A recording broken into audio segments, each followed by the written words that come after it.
Snowed In Together in Pine Haven by Laura Abbott. Chapter 1. Maggie. Sunflowers at a winter wedding.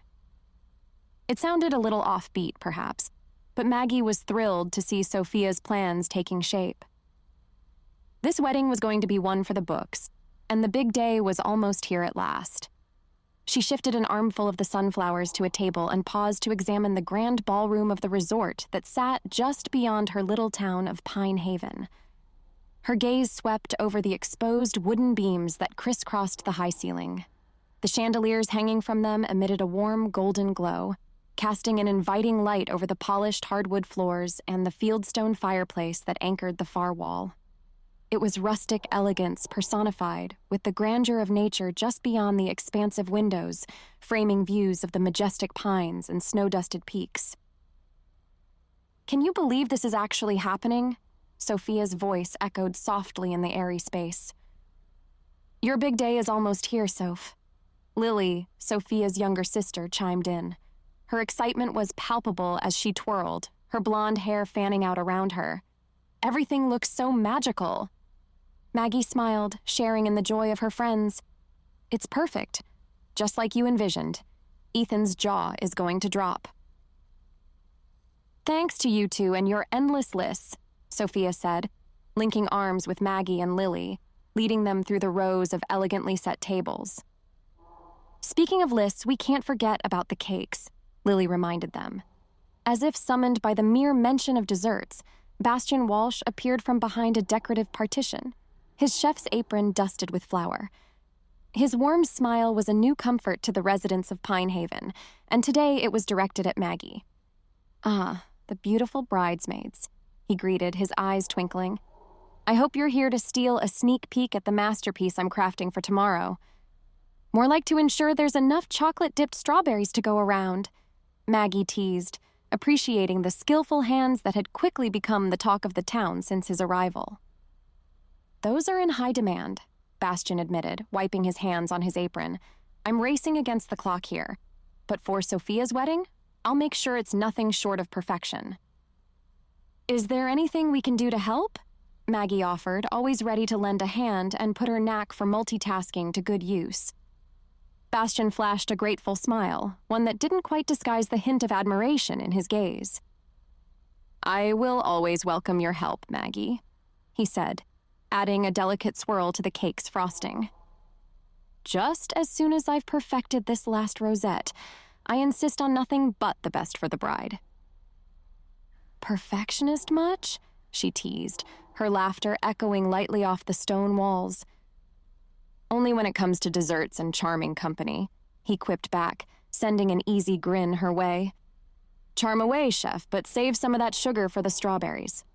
Maggie brushed off Bastian's subtle flirtation like flour from her apron. "As if I could run out of sweetness with you around," Bastian murmured, turning back to his masterpiece with a focus that belied his words. Caught off guard but unable to resist Sebastian's charming smile, Maggie chuckled nervously. "So, should I meet you back here in about an hour or two once you finish with the cake?" "That would be perfect. It's a date," he said with a wink. Maggie felt her cheeks flush. It had been so long since she'd been on a date, even if this didn't technically qualify as one in her book. She suspected Bastian wouldn't mind it, though. She sensed his subtle admiration towards her. Despite the flutter of excitement at the prospect of romance, she couldn't shake her hesitation. She couldn't deny the longing she had for someone special in her life, but it definitely wasn't Bastian she envisioned it with. "Hey, since you have that rolling cart," he said, setting down his buttercream, "do you mind running these back to the kitchen?" He lifted a crate of plump red berries onto the table. "I'll grab the other 2 crates from my truck as soon as I finish here." "I'm happy to." "Wait, before you disappear into the kitchen, I want to take one more look at my list."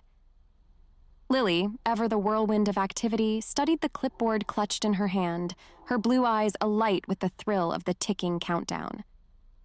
"Okay, team, here's the play," she declared, tapping her pen against the paper. "Sophia and I will tackle the final touches on the tables." Please tell me we're not going with the peacock feathers, Sophia interjected, her brow furrowed in mock concern. Of course not, Lily rolled her eyes. We decided on the wildflowers, remember? More rustic chic, less zoo escapade. Right, Sophia laughed, relieved.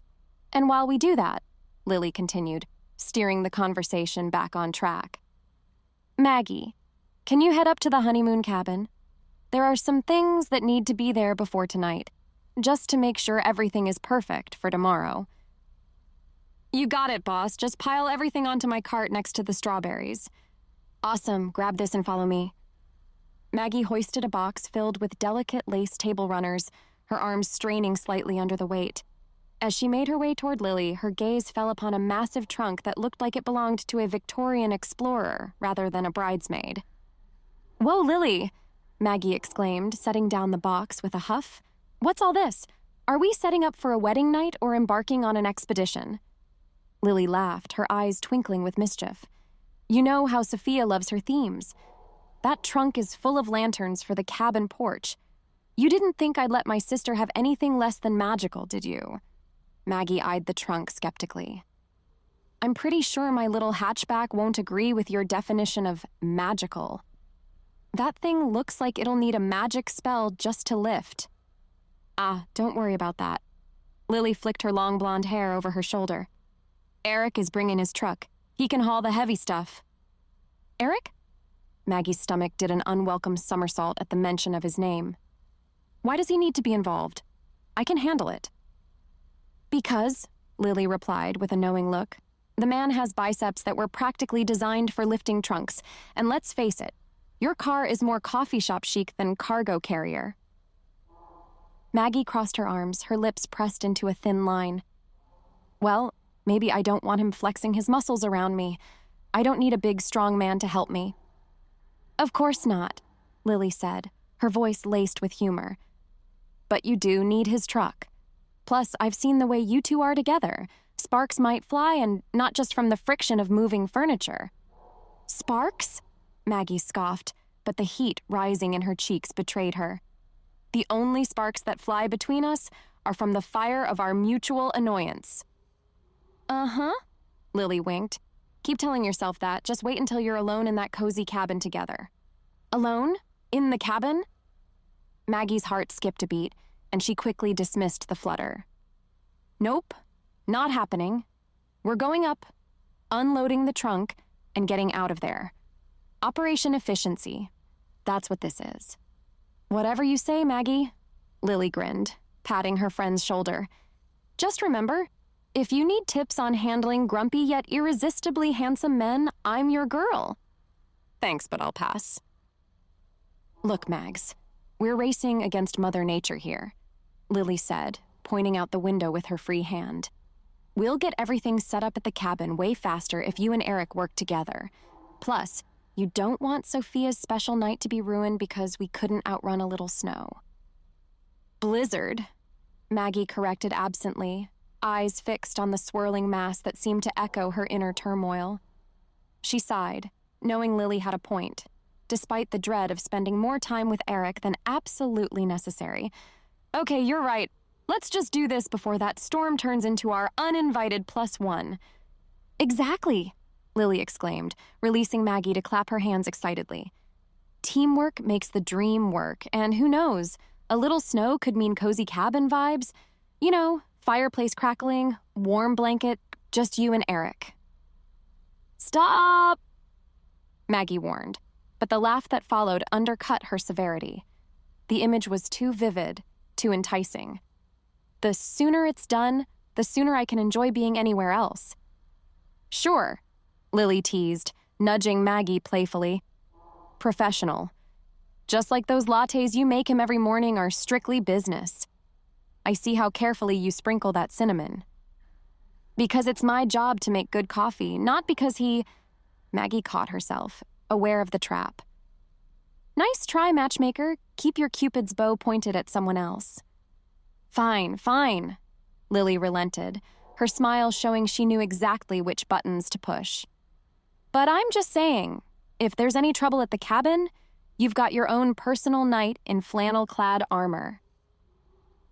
Flannel-clad armor isn't really my style, Maggie quipped, although she couldn't deny the way that Eric filled out his outdoorsy wardrobe made her heart beat a little faster. Anyway, I better go call him before he thinks he's off the hook.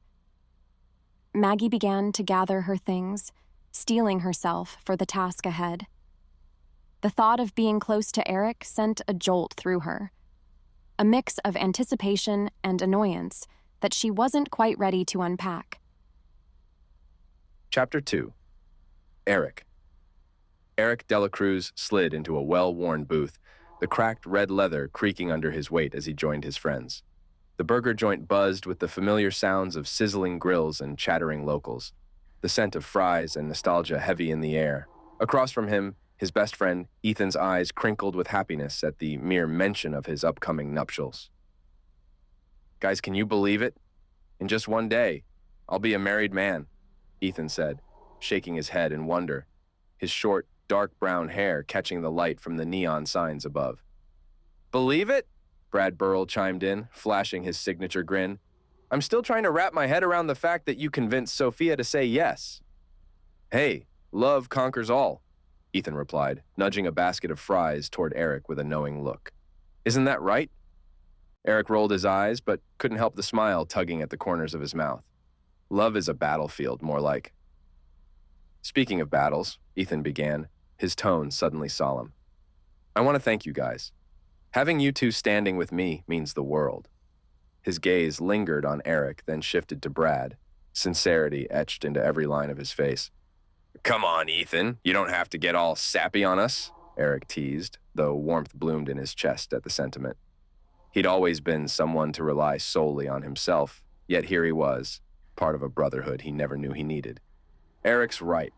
We should be thanking you for not making us wear those puffy shirts with ruffles," Brad added, his laughter easing the emotional charge of the moment. "Those were vetoed swiftly, rest assured," Ethan assured them, taking a swig of his root beer. "But seriously, you guys are more than just groomsmen. You're my brothers."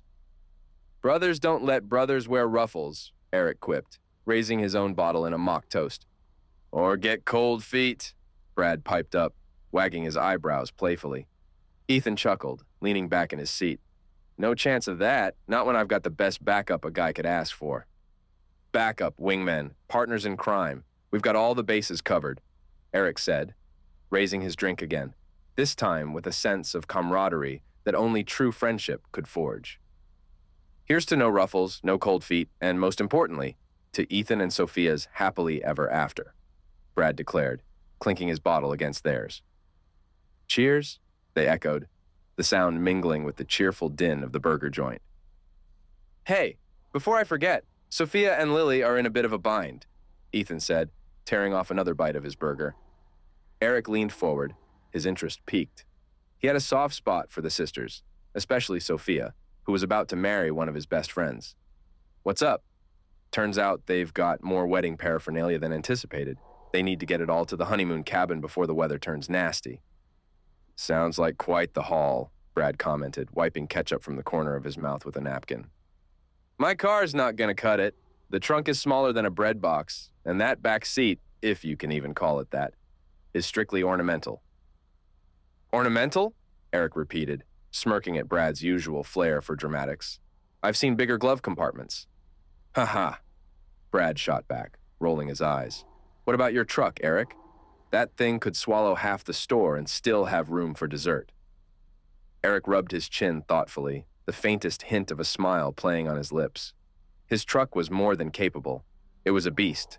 And, truth be told, he didn't mind the excuse to step away from the chaos of Pine Haven's real estate market, even if just for an afternoon.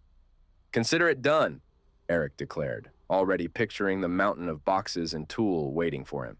"I'll swing by the lodge after this and load up. Anything to make sure Sophia's day goes off without a hitch." "Talk about a knight in shining armor," Ethan teased, nudging Eric's shoulder with his own.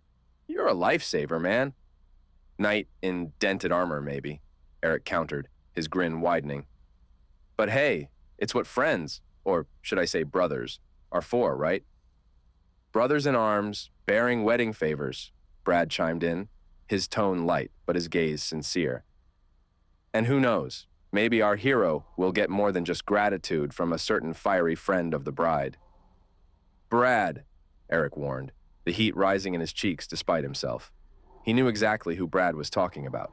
Maggie's image danced behind his eyelids, her fiery hair and equally scorching temper. Come on, Dela Cruz, Brad prodded with a sly wink. When was the last time you played Prince Charming to a damsel in distress? That girl is no damsel, Eric muttered, though the thought of being alone with Maggie sent an unwelcome thrill through him. He quickly steered the conversation back to safer waters.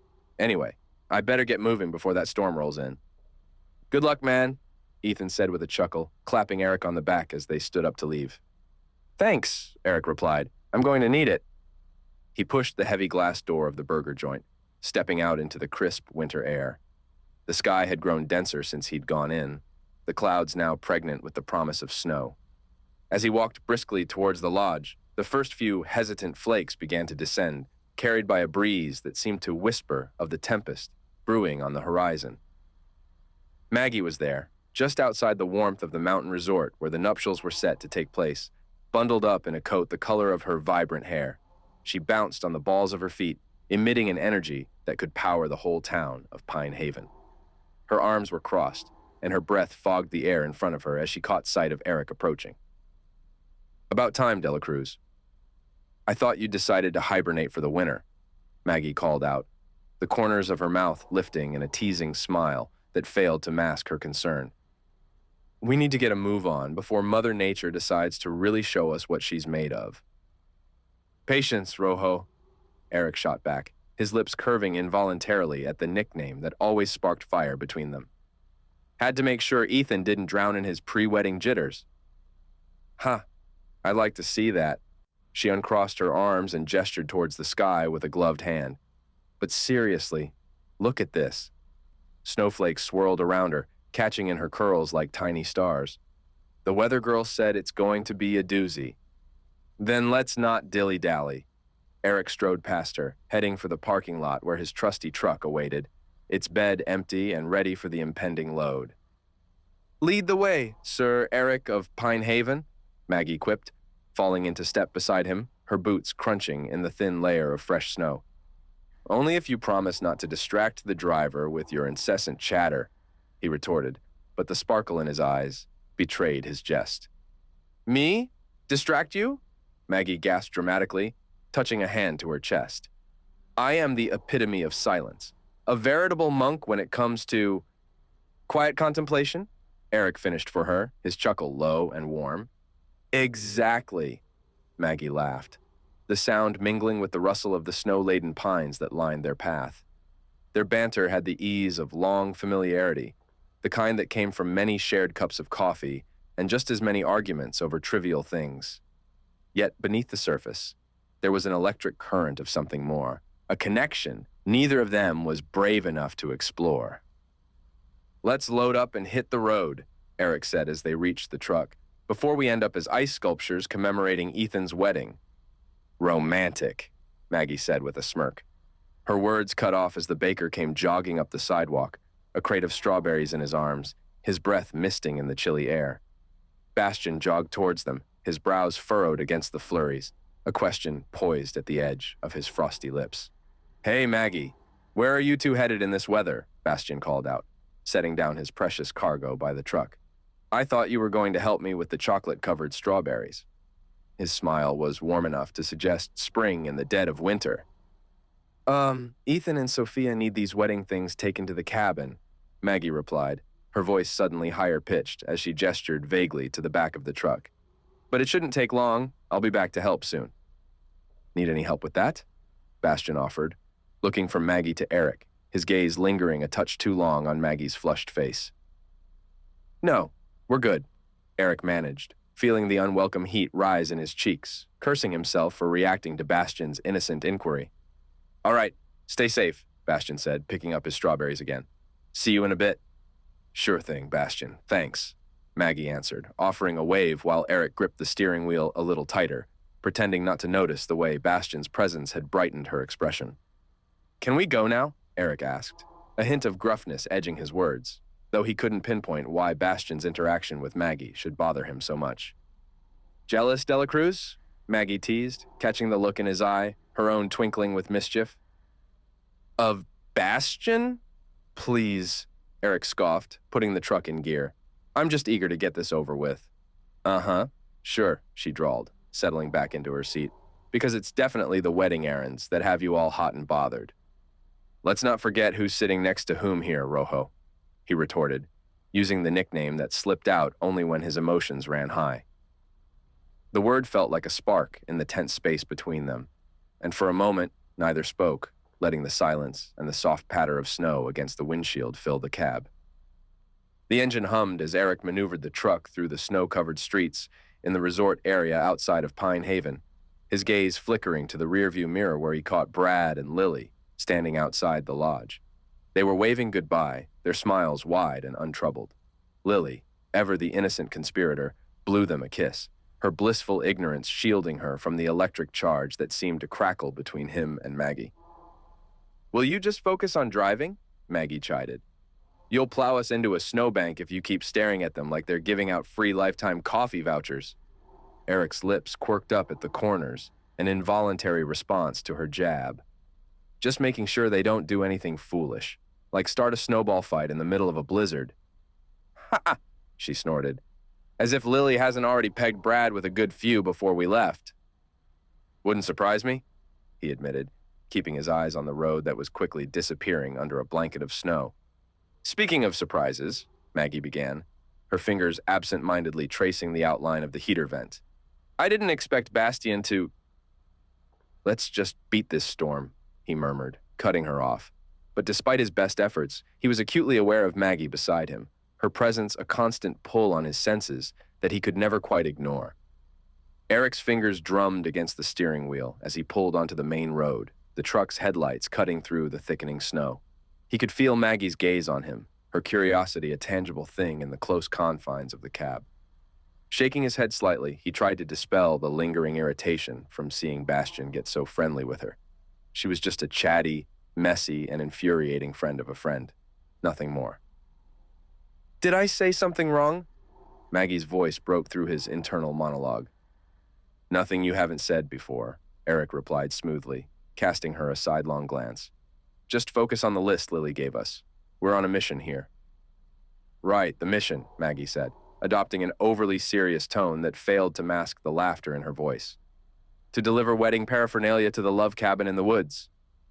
Exactly, Eric agreed, though the corners of his mouth twitched, betraying his amusement. Chapter 3. Maggie. The hum of the truck's engine was a comforting backdrop as they wound their way up the mountain road toward the cabin. Maggie glanced over at Eric, who kept his eyes on the path ahead, seemingly unfazed by the bumpy ride. His jaw was set in that determined way she secretly admired, but would never admit out loud. Okay, so once we get there, I've got a whole list of things we need to tackle, she started, pulling out her notepad from her oversized tote bag, the one with patches from all the places she'd been before Pine Haven called her heart to stay. Hit me with it, Eric said. His voice was an even timbre that somehow always managed to both soothe and ignite a spark of annoyance within her. First off, the decorations. She tapped the pen against her lips thoughtfully. I'm thinking fairy lights strung along the porch railing, and maybe some lanterns hanging from the trees. Oh, and those cute little chalkboard signs to point the way to the champagne. Eric shot her a quick smile. It was enough to make her heart do a clumsy somersault, but she pushed on, undeterred. Then there's the charcuterie board, she continued. We'll need to artfully arrange the cheeses. None of that pre-sliced stuff, and don't forget the variety of cured meats. We can add some nuts, fresh fruit, maybe a drizzle of honey here and there for that rustic chic vibe. Rustic chic, huh? Eric teased, the corner of his mouth twitching upward. Her gaze flickered back to the notepad where her handwriting looped and swirled with the excitement of her and Lily's plans. But when she looked back up, she saw giant clouds gathering in the sky through the windshield, a reminder of the urgency behind their trip. Her pulse quickened, not just from the looming storm, but from the electric current that seemed to crackle between them whenever they were thrown together like this. Let's just focus on beating this storm first, Eric said, bringing her back to the task at hand. Right. Maggie tucked a loose strand of red hair behind her ear. But once we're there, it's game on. Prepare to be amazed by my charcuterie skills. Can't wait, he replied, the sarcasm in his voice belied by the light in his eyes, and Maggie felt that familiar tug-of-war between irritation and attraction. The road to the cabin was a winding strip of gray, flanked by towering pines that swayed like watchful sentinels. Maggie watched as Eric's hands gripped the steering wheel, his knuckles occasionally whitening with every curve and bump. She could feel the tension in the cab of the truck, charged like the air before a storm. You know, Dela Cruz, if we don't hustle, that storm's gonna mess up all our hard work, she said, nodding toward the gathering gloom. Agreed, Eric replied, hands tightening on the wheel as he navigated a bend in the road. We'll need to get everything inside before it hits. The last thing we need is for your artfully arranged cheese to become ice cubes. Haha, Maggie retorted, but the laughter didn't quite reach her eyes. Just for that, you're on rose petal duty. And I hope you know, rose petals are serious business. Of course they are, Eric cut in, his lips twitching. Rose petals are the cornerstone of any wedding night bedspread. Exactly, you get it. She flashed him a look that was part annoyance, part amusement. And don't you dare underestimate the power of a well-placed candle, Dela Cruz. It could make or break the whole evening. Wouldn't dream of it, he said solemnly, though the mischief dancing in his dark eyes betrayed him. Good, Maggie said, crossing her arms and settling back into her seat, watching the scenery blur past. Speaking of breaking things, how's your track record with setting up food displays without causing a disaster? Eric asked, his tone laced with mock concern. Hey, that was one time, Maggie protested, her cheeks heating with embarrassment and the memory of cookies toppling like dominoes. Besides, you were the one who distracted me with your helpful commentary. So now it's my fault, he said, chuckling. For the record, I only offer the highest quality distractions. Uh-huh, she mumbled, fighting the smile that threatened to emerge. Top-notch distractions that lead to chaos.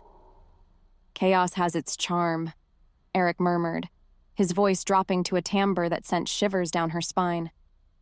Keeps things interesting. Interesting isn't the word I'd use, Maggie countered, turning to meet his gaze and finding herself momentarily lost in the intensity she found there. She cleared her throat and looked away.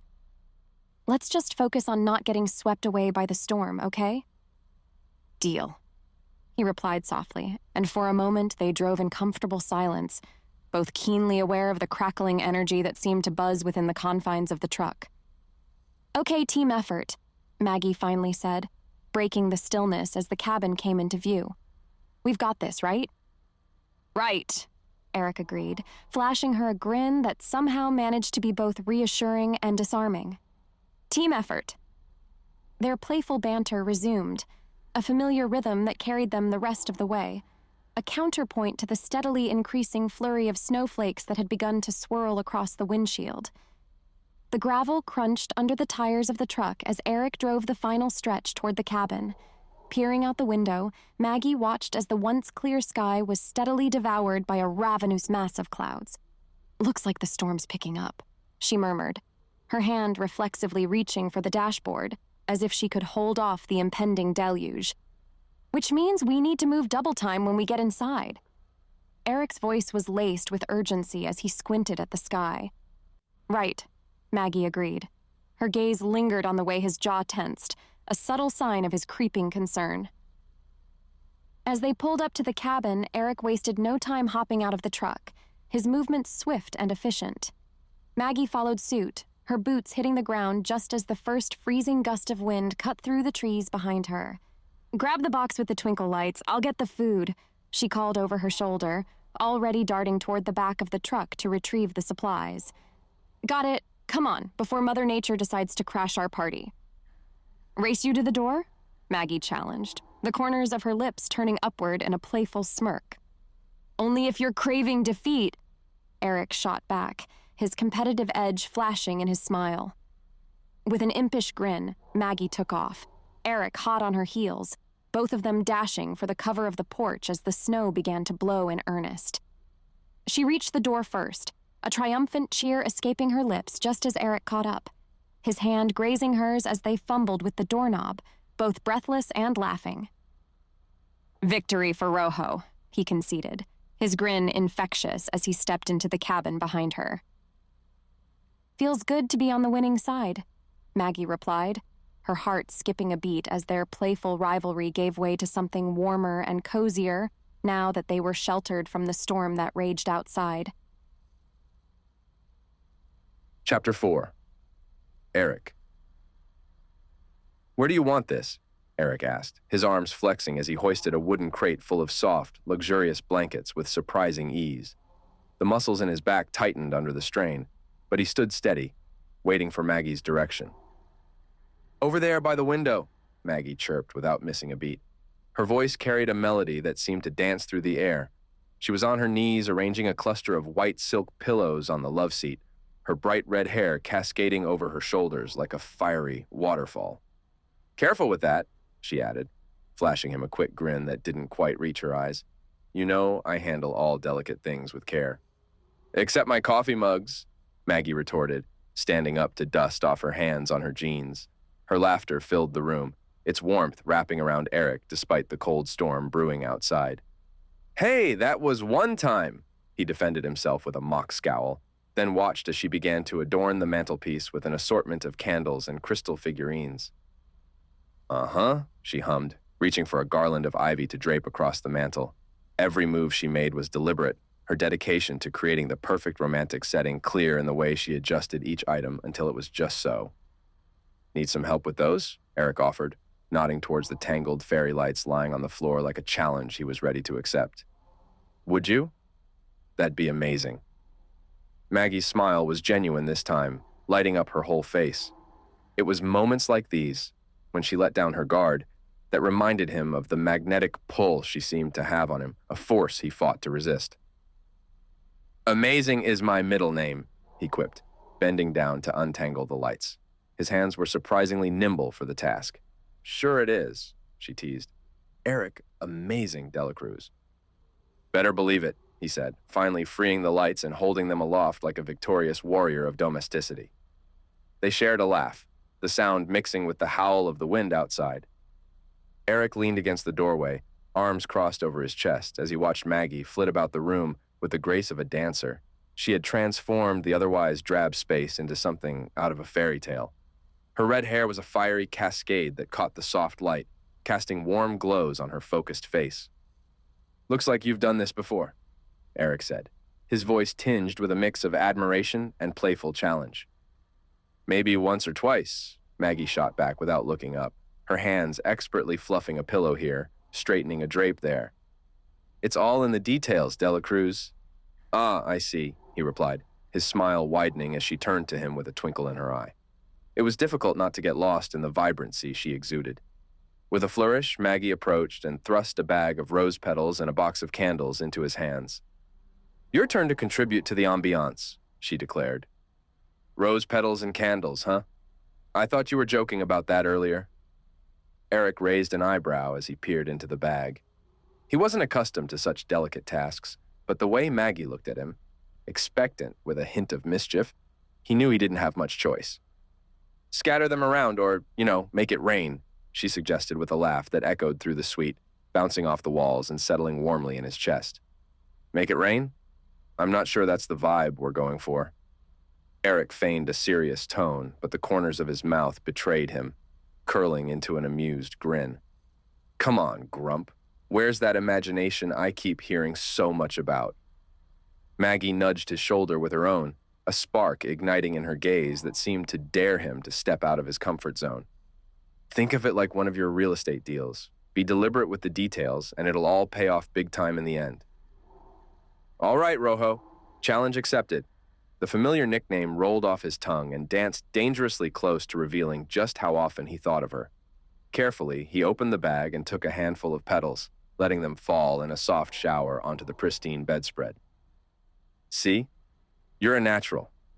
Maggie's encouragement came wrapped in warmth, and for a moment, Eric allowed himself to enjoy the simplicity of their teamwork. Natural, huh? Maybe I missed my calling. Should have been a romance guru instead of a real estate agent. Never too late to switch careers, she quipped, moving to light one of the candles. The flame flickered between them, casting a glow that highlighted the soft curve of her cheek, and for a breathless second, Eric found himself lost in the moment. Focus, Delacruz, he muttered to himself, shaking off the trance and turning his attention back to the task at hand. All right, he conceded, setting the bag down and retrieving a single velvety petal. He held it up between two fingers, inspecting its crimson hue. Maybe we could do a trail of petals? Lead them right to the bed? That's not half bad. Maggie nodded, crossing the room to join him. And the candles can go around the tub, make it all romantic-like. Eric hunched over, scattering a handful of rose petals with more precision than he thought possible for such a whimsical task. The soft fragrance filled the air, mingling with the natural scent of pine that always seemed to linger in Pine Haven. He caught a glimpse of Maggie bending to light a candle, her red curls tumbling forward like flames themselves. "Careful!" he called out, his voice teasing. "Don't set your hair on fire." "Ha ha," she shot back without looking up, her tone playful despite the warning. "The only thing on fire here is this suite, thanks to our decorating skills." A chuckle escaped him as he watched her, and for a moment, his eyes trailed down her frame, her fitted jeans hugging her curves, the way her hips swayed slightly with each movement. He blinked, reprimanding himself internally. "She's just Maggie," he reminded himself. Nothing more. "Hey, muscle man," Maggie said, snapping him out of his reverie. She held out another box of unlit candles. "Since you're so good at following orders, how about you take these and finish up with a little more ambience?" "Orders?" Eric raised an eyebrow, but took the box nonetheless. "I prefer requests from my fellow teammate." "Teammate?" Maggie laughed, the sound dancing through the room like a carefree melody. "You're finally admitting we're in this together?" "Looks like it." He grunted as he knelt by the bedside, placing the candles strategically. "Can't exactly leave Sophia and Ethan's wedding night suite half done, can we?" "Definitely not," she agreed, stepping closer to peer over his shoulder. "They deserve a perfect start to their forever, even if it's orchestrated by a grumpy real estate agent and a flighty barista." "Grumpy?" Eric feigned offense, turning to face her with mock indignation. "I'll have you know I'm the epitome of sunshine compared to some folks around here." "Sure you are." Maggie's eyes sparkled with mirth. "Just like I'm the epitome of staying put, except, when I've got a new place to explore." "Is that why you decided to stick around? Run out of places on your map?" He couldn't help the flirtatious note that crept into his voice, nor the way his gaze locked with hers. "Maybe I found something worth staying for," she replied, her voice dropping a notch, sending a thrill down his spine. "Is that right?" Eric's heart pounded against his ribcage, a mixture of nerves and excitement bubbling within him. "Could be," Maggie said with a shrug, but the glint in her eye suggested a deeper meaning. "Now, stop distracting me with your Lifetime movie lines and keep working on that ambiance." "Whatever you say," he grinned, turning back to his task. The howling wind outside seemed to crescendo, as if in protest to the warmth growing between Maggie and Eric. He glanced towards the frosty window, noting the snowflakes swirling with increased ferocity against the glass pane. The reality of their situation settled heavily on his shoulders. They were racing against time, and the blizzard showed no signs of mercy. "Looks like we're really in for it," Eric said, nodding towards the burgeoning storm. "We should pick up the pace before Mother Nature decides we're part of the honeymoon package." Maggie glanced out the window, her brow furrowing with concern. "You're right. Last thing Sophia needs is to find us frozen solid, holding a bouquet of roses like some weird ice sculpture tribute to love. Romantic, but I prefer my body temperature above freezing, thanks." Eric returned to his task with renewed urgency, noticing that even as the storm raged on, Maggie's focus never wavered from her work. She flitted around the room with grace, adjusting pillows, smoothing linens, and arranging flowers with an artist's touch. Watching her, Eric couldn't help but admire the way she dedicated herself fully to creating beauty out of ordinary things. Each meticulous adjustment, Each carefully chosen color spoke volumes about her commitment to making this night special for their friends. It was more than just setting a scene. It was infusing the space with emotion and meaning. "Need a hand with those?" Eric offered, stepping closer to where she was meticulously draping gauzy fabric over the canopy bed. "Sure," she said, handing him one end of the material. "Help me make sure this looks like a fairy tale, not a spider web." "Your wish is my command," he quipped, climbing onto the opposite side of the bed to secure the fabric. Their hands brushed momentarily, sending a jolt through him that had nothing to do with the cold.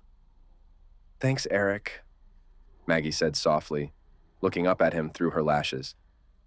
"I know this isn't exactly your idea of a good time, but I appreciate you being here."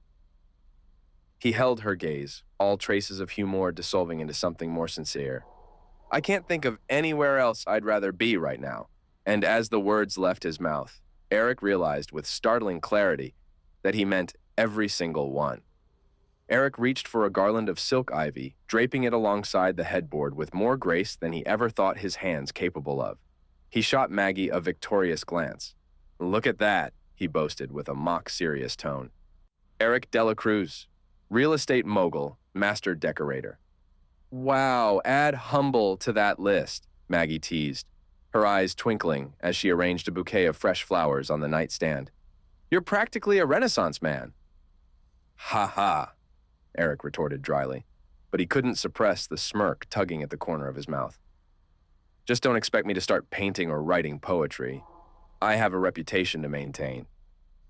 "Right, because Mr. Tall, Dark, and Brooding has such a poetic ring to it." Maggie chuckled, stepping back to appraise her work. "What do you think? Too much?" "Impossible," Eric said, admiring the way the soft candlelight flickered off her fiery hair. "Sophia and Ethan won't know what hit them. This place looks like something out of a magazine." "Thanks to both of us," she reminded him playfully. "But let's keep our day jobs, okay? The world isn't ready for our combined design prowess." "Agreed," he conceded, watching as she flitted around the room, adding finishing touches. There was an ease between them, a comfortable rhythm that belied the storm raging outside. "Hey, Eric, can you light these candles?" Maggie asked, pointing to the ones on the mantelpiece. "I want to make sure we've got the ambiance just right."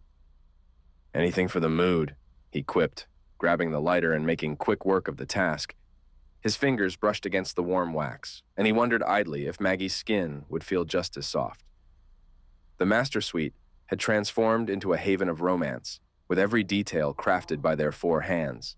Luxurious pillows piled on the bed, the floral scent mingling with the warmth from the fireplace, and the soft music from a portable speaker filled the room with a dreamy serenade. For a while, they simply stood there, side by side, letting the silence speak volumes. Their breaths were slow and even, matching the gentle cadence of the flickering flames.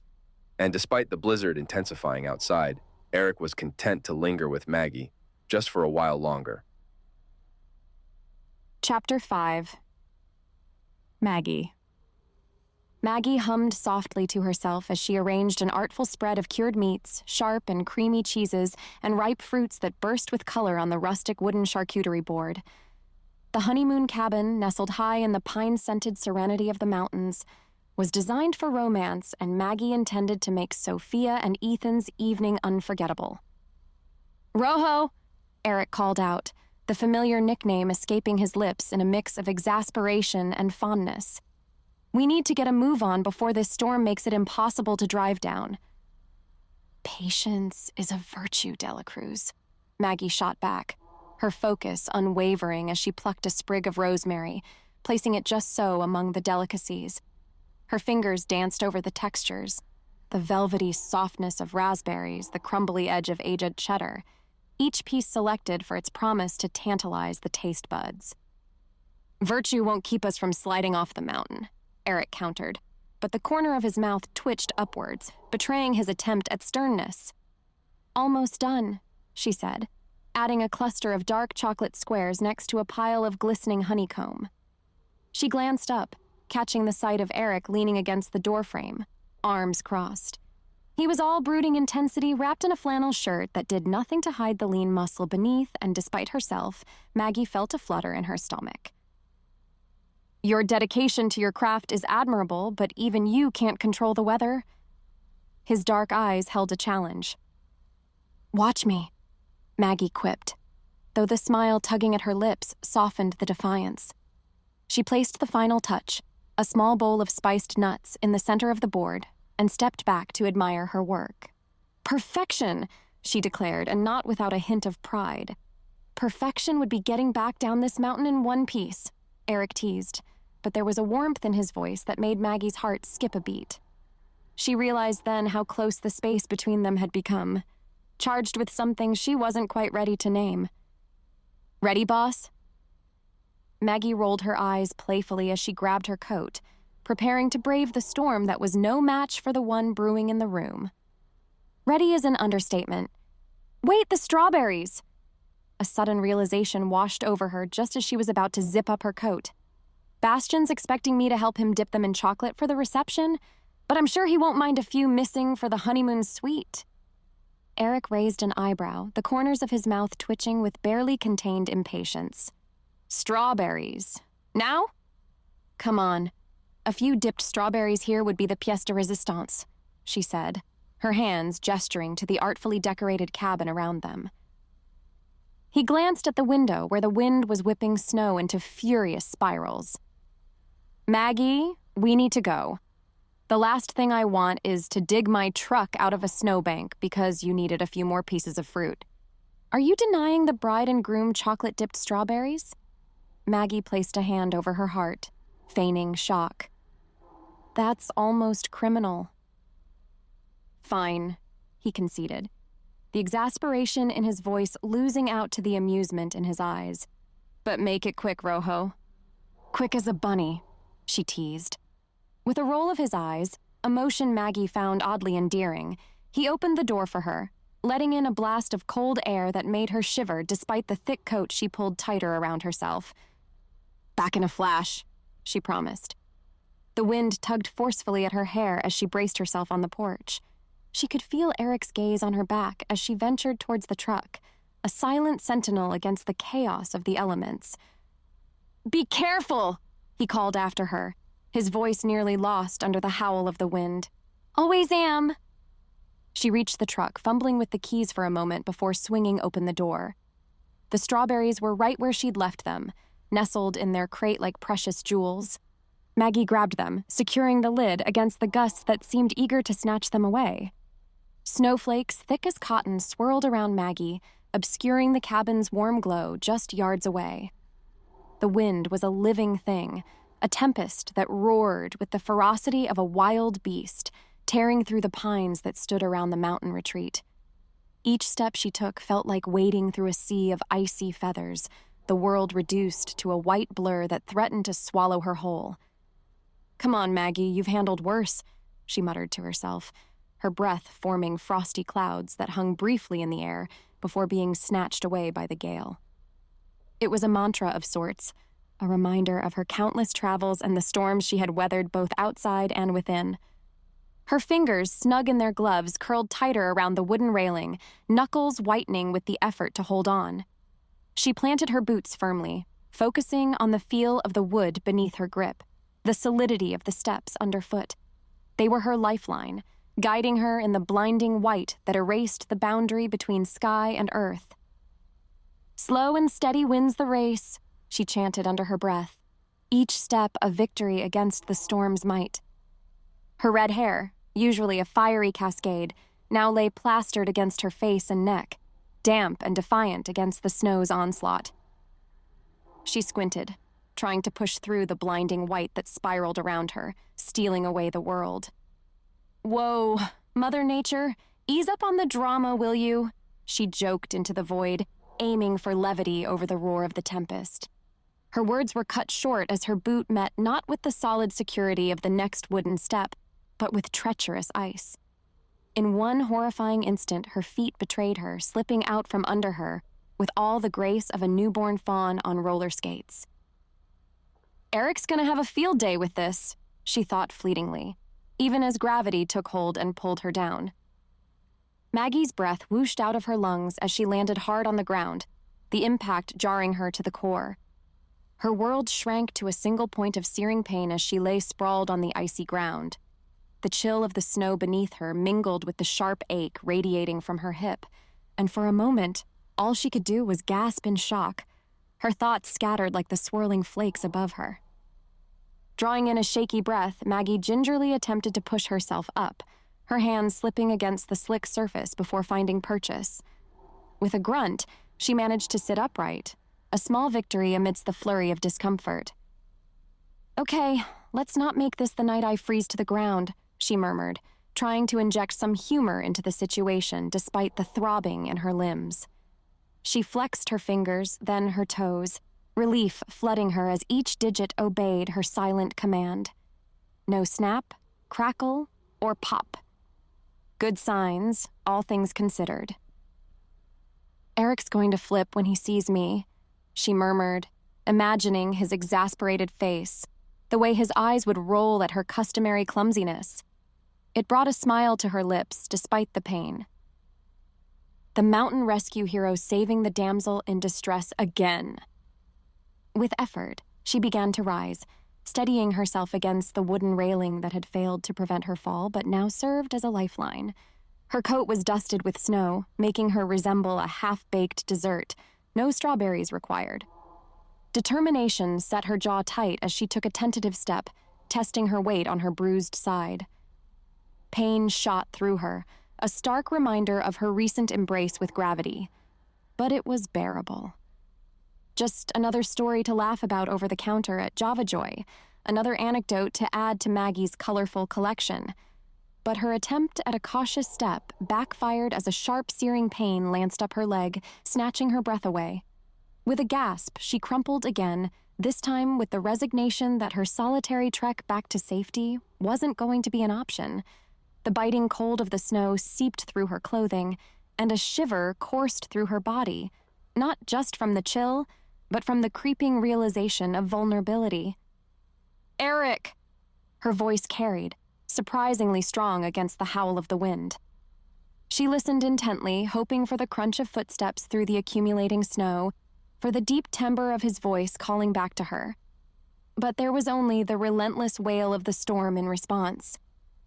She let out a half-hearted chuckle, trying to keep the mood light even as worry niggled at the edges of her bravado. This wasn't how she had envisioned her evening going, sprawled out on a mountainside instead of basking in the glow of a job well done.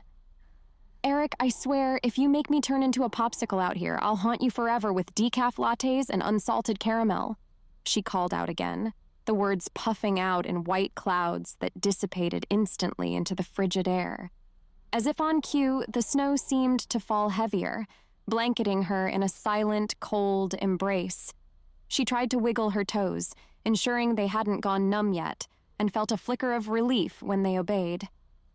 "Come on, Dela Cruz, don't fail me now," she whispered, imagining the teasing glint that would be in his eyes when he found her. "And when you do find me, remember it's hero time, not lecture time." "Eric!" she shouted once more, letting the urgency show. This was no longer about wounded pride or playful banter. It was about getting out of this snow-drenched predicament with all her fingers and toes intact. Chapter 6. Eric. Eric tapped a staccato rhythm on the wooden armrest of the plush recliner, each thump echoing his growing disquiet. The howl of the wind did little to soothe him as he glanced at the rustic clock above the fireplace mantel. "Strawberries don't take this long," he muttered to himself, picturing Maggie's bright red hair getting dusted with snow like a living Christmas ornament. He shifted in his seat, the cushion creaking under him like an old folk tale, warning about the perils of worry. He chuckled despite himself. Maggie would roll her eyes at such a melodramatic thought. She was just outside, fetching some fruit for their impromptu dessert. Yet, as the minutes ticked by and the snow swirled with increased fury outside the window, Eric's resolve to stay put crumbled like a poorly built snowman. "Probably stopping to make a snow angel," he grumbled, half amused at the image but with a twist of annoyance. Maggie had that effect on him, turning even concern into a complex cocktail of emotions. With each pass in front of the frosted windows, the blizzard seemed to growl louder, a white beast clawing at the walls of their temporary sanctuary. Eric stopped mid-pace, head cocked to the side. Was that shouting? His heart hitched a beat, but then he shook his head. It's the wind, Delacruz.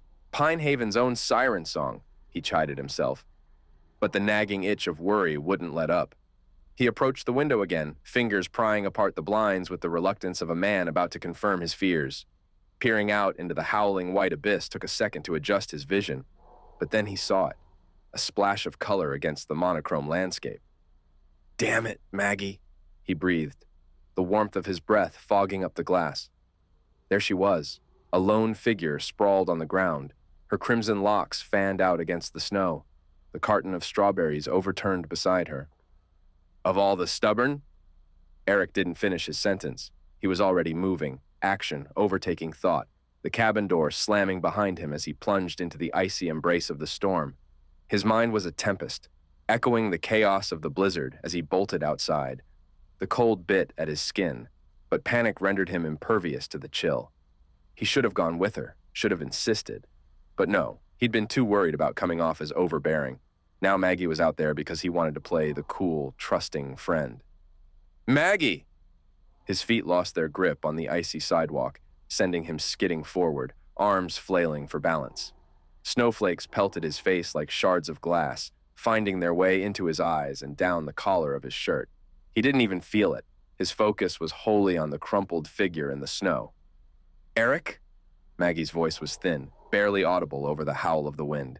Stay still. I'm coming. He reached her side, breathless from more than just the run. Why didn't you shout louder? Or better yet, stay inside? Maggie winced as she tried to sit up, holding her ankle gingerly. I thought I could handle it. Didn't want to bother you, she admitted, a mix of pain and embarrassment flashing in her eyes. Eric's heart clenched at her words, his worry melting into a fierce protectiveness. Bother me? You're not a bother, Maggie. You're... He stuttered, his usual composure slipping in the face of her vulnerability. A weak chuckle escaped Maggie's lips.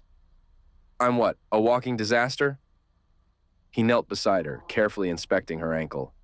No, not a disaster, just too stubborn for your own good, he replied softly, his touch gentle as he tested the injury. Maggie winced again, but managed a small smile. Pot, meet kettle, she teased, trying to lighten the mood despite the pain shooting up her leg. With his arm around her waist, he helped her stand, her body leaning heavily against his.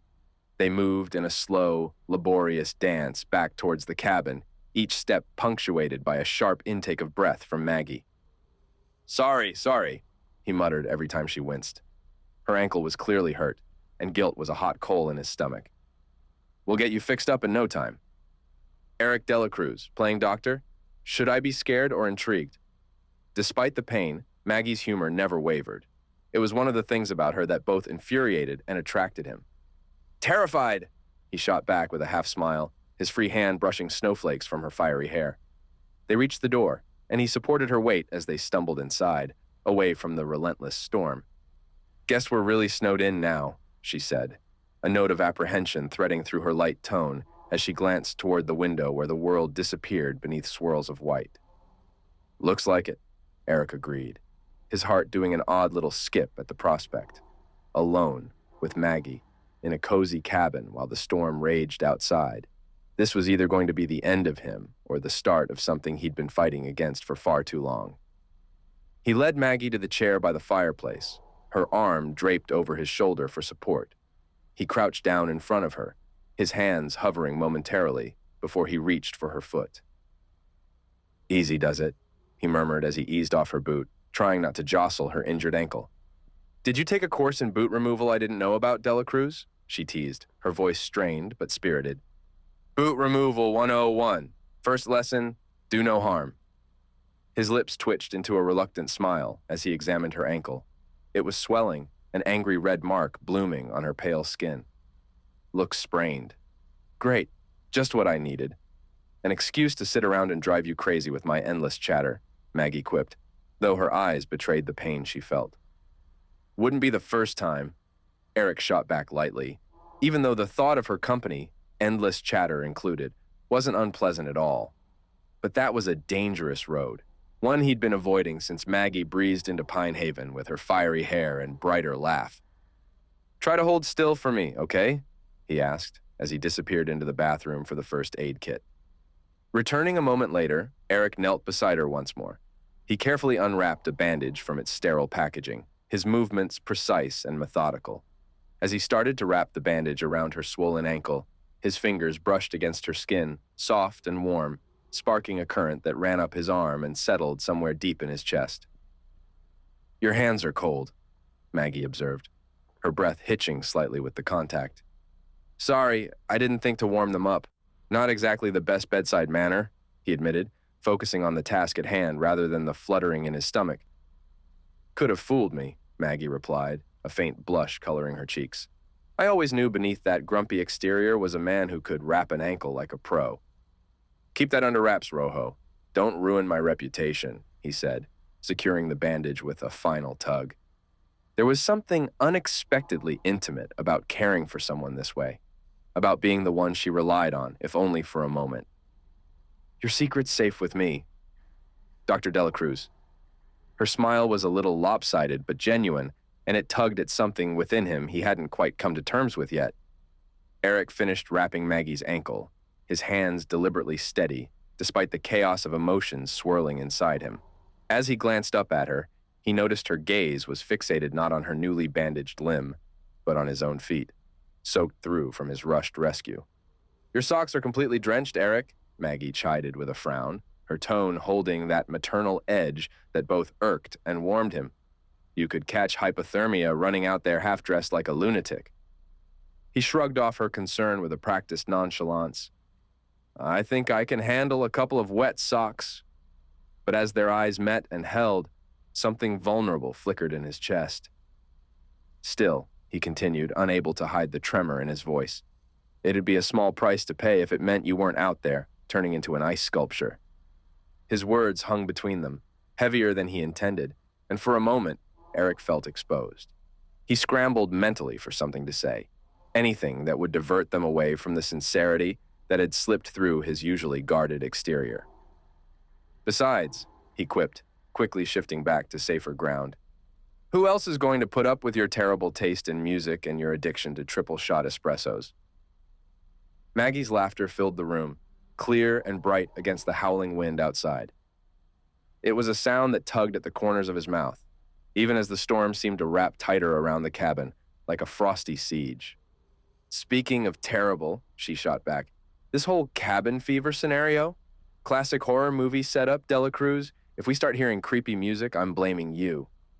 "Deal," he agreed, a smirk playing on his lips. "Though, I've got to say, your company is making this the most pleasant horror movie I've ever been stuck in." As if on cue, the blizzard outside roared louder, as though vying for their attention. Eric and Maggie shared a glance, one that spoke volumes without a single word exchanged. The snow was falling in relentless, thick blankets, each flake joining the barrier that effectively cut them off from the rest of the world. They were trapped, confined within the wooden walls of the cabin. Just him, Maggie, and a night full of possibilities. His heart thudded a reckless rhythm, syncopated with the crackle of the fireplace and the wild dance of the storm. Whatever the night had in store, Eric knew it was going to be unforgettable. Chapter 7. Maggie. Maggie held her cell phone to her ear as she paced the length of the cabin's rustic living room. Come on, she muttered, willing the call to connect. "Someone reject your call?" Eric leaned against the doorframe, arms crossed over his chest, watching her with an amused arch of his eyebrow. "Zip it, Delacruz, I'm trying to reach Sophia," Maggie shot back without missing a beat, her bright red hair a fiery halo in the dim light. "She needs to know we're stuck here." "Good luck with that." Eric pulled out his own phone, thumb swiping over the screen. "I doubt you'll get any bars out here in the sticks." "Ever the optimist," she retorted, but her heart sank as she caught sight of the glaring "no service" plastered at the top of her phone. She pressed the end call button with a huff and shoved the useless device into her pocket. Let me guess, no signal? Eric asked, already knowing the answer as he glanced down at his own phone displaying the same frustrating message. Brilliant deduction, Sherlock, Maggie said, her brows furrowing. We're officially cut off from civilization. Looks like it's just you and me then. His voice dropped a notch, a playful challenge lighting up his dark eyes. Heaven help me, she quipped, throwing her hands up in exasperation before locking eyes with him. There was a spark there, a crackle in the air charged with something more than frustration. Hey, don't sound too devastated. You might actually enjoy my company. The corner of Eric's mouth quirked up in a half-smile, the one that always seemed to stir butterflies in Maggie's stomach no matter how hard she tried to ignore them. Enjoy is a strong word, she countered, even as the warmth of his smile made her insides twist in a way that was anything but disagreeable. Admit it, you love the thrill of being stuck with Pine Haven's most eligible bachelor, he teased, stepping closer with each word until he stood right before her. Eligible doesn't mean desirable, Maggie replied, her voice softer now, betraying her bravado. Ouch, Rojo, you wound me. He placed a hand over his heart, feigning hurt, but his eyes danced with mirth. Is that your ego I hear deflating? She couldn't help the laugh that bubbled up, echoing around the wooden walls of the cabin. Impossible. My ego is indestructible. He grinned, the atmosphere lightening as their banter chased away some of the tension. Indestructible and insufferable, she playfully added, poking him in the chest. All right then, Eric said with a mischievous glint in his eye. Let's find something to take your mind off my insufferable ego. He moved toward the fireplace, grabbing a few logs from the stack beside it. I'll get this fire started. You search for some kind of cabin-approved entertainment. Fine, but if we end up playing charades, I'm doing my impression of you being grumpy. It's spot on, Maggie warned him, her tone light and teasing as she began to rummage around the room, looking for anything that might serve as a distraction. Eric knelt by the hearth, striking matches against the rough stone. A flame caught, and he carefully nurtured it, arranging the logs to allow the fire to breathe and grow. The glow from the burgeoning fire flickered across his features, casting shadows that danced over his strong jawline and the intent look in his dark eyes. Found anything yet? He called out without turning, focused on coaxing the flames higher. Still working on it. She pushed aside a stack of blankets in the hall closet and found just what she was looking for, shoved into the back corner. Maggie's fingers brushed over the worn edges of the board game box, a sense of nostalgia accompanying the find. Bingo! She exclaimed, pulling it from the dusty shelf and blowing off a layer of neglect that puffed into the air like the first snow of winter. Board games. What are we, 12? Eric's voice carried a mock disdain, but his eyes sparkled with interest as he peered over to see what she'd discovered. Only at heart, Maggie quipped with a grin, her red locks bouncing as she made her way to the coffee table. Don't tell me you're scared of a little friendly competition, Mr. High and Mighty. Scared? Of you? He let out a low chuckle and shook his head.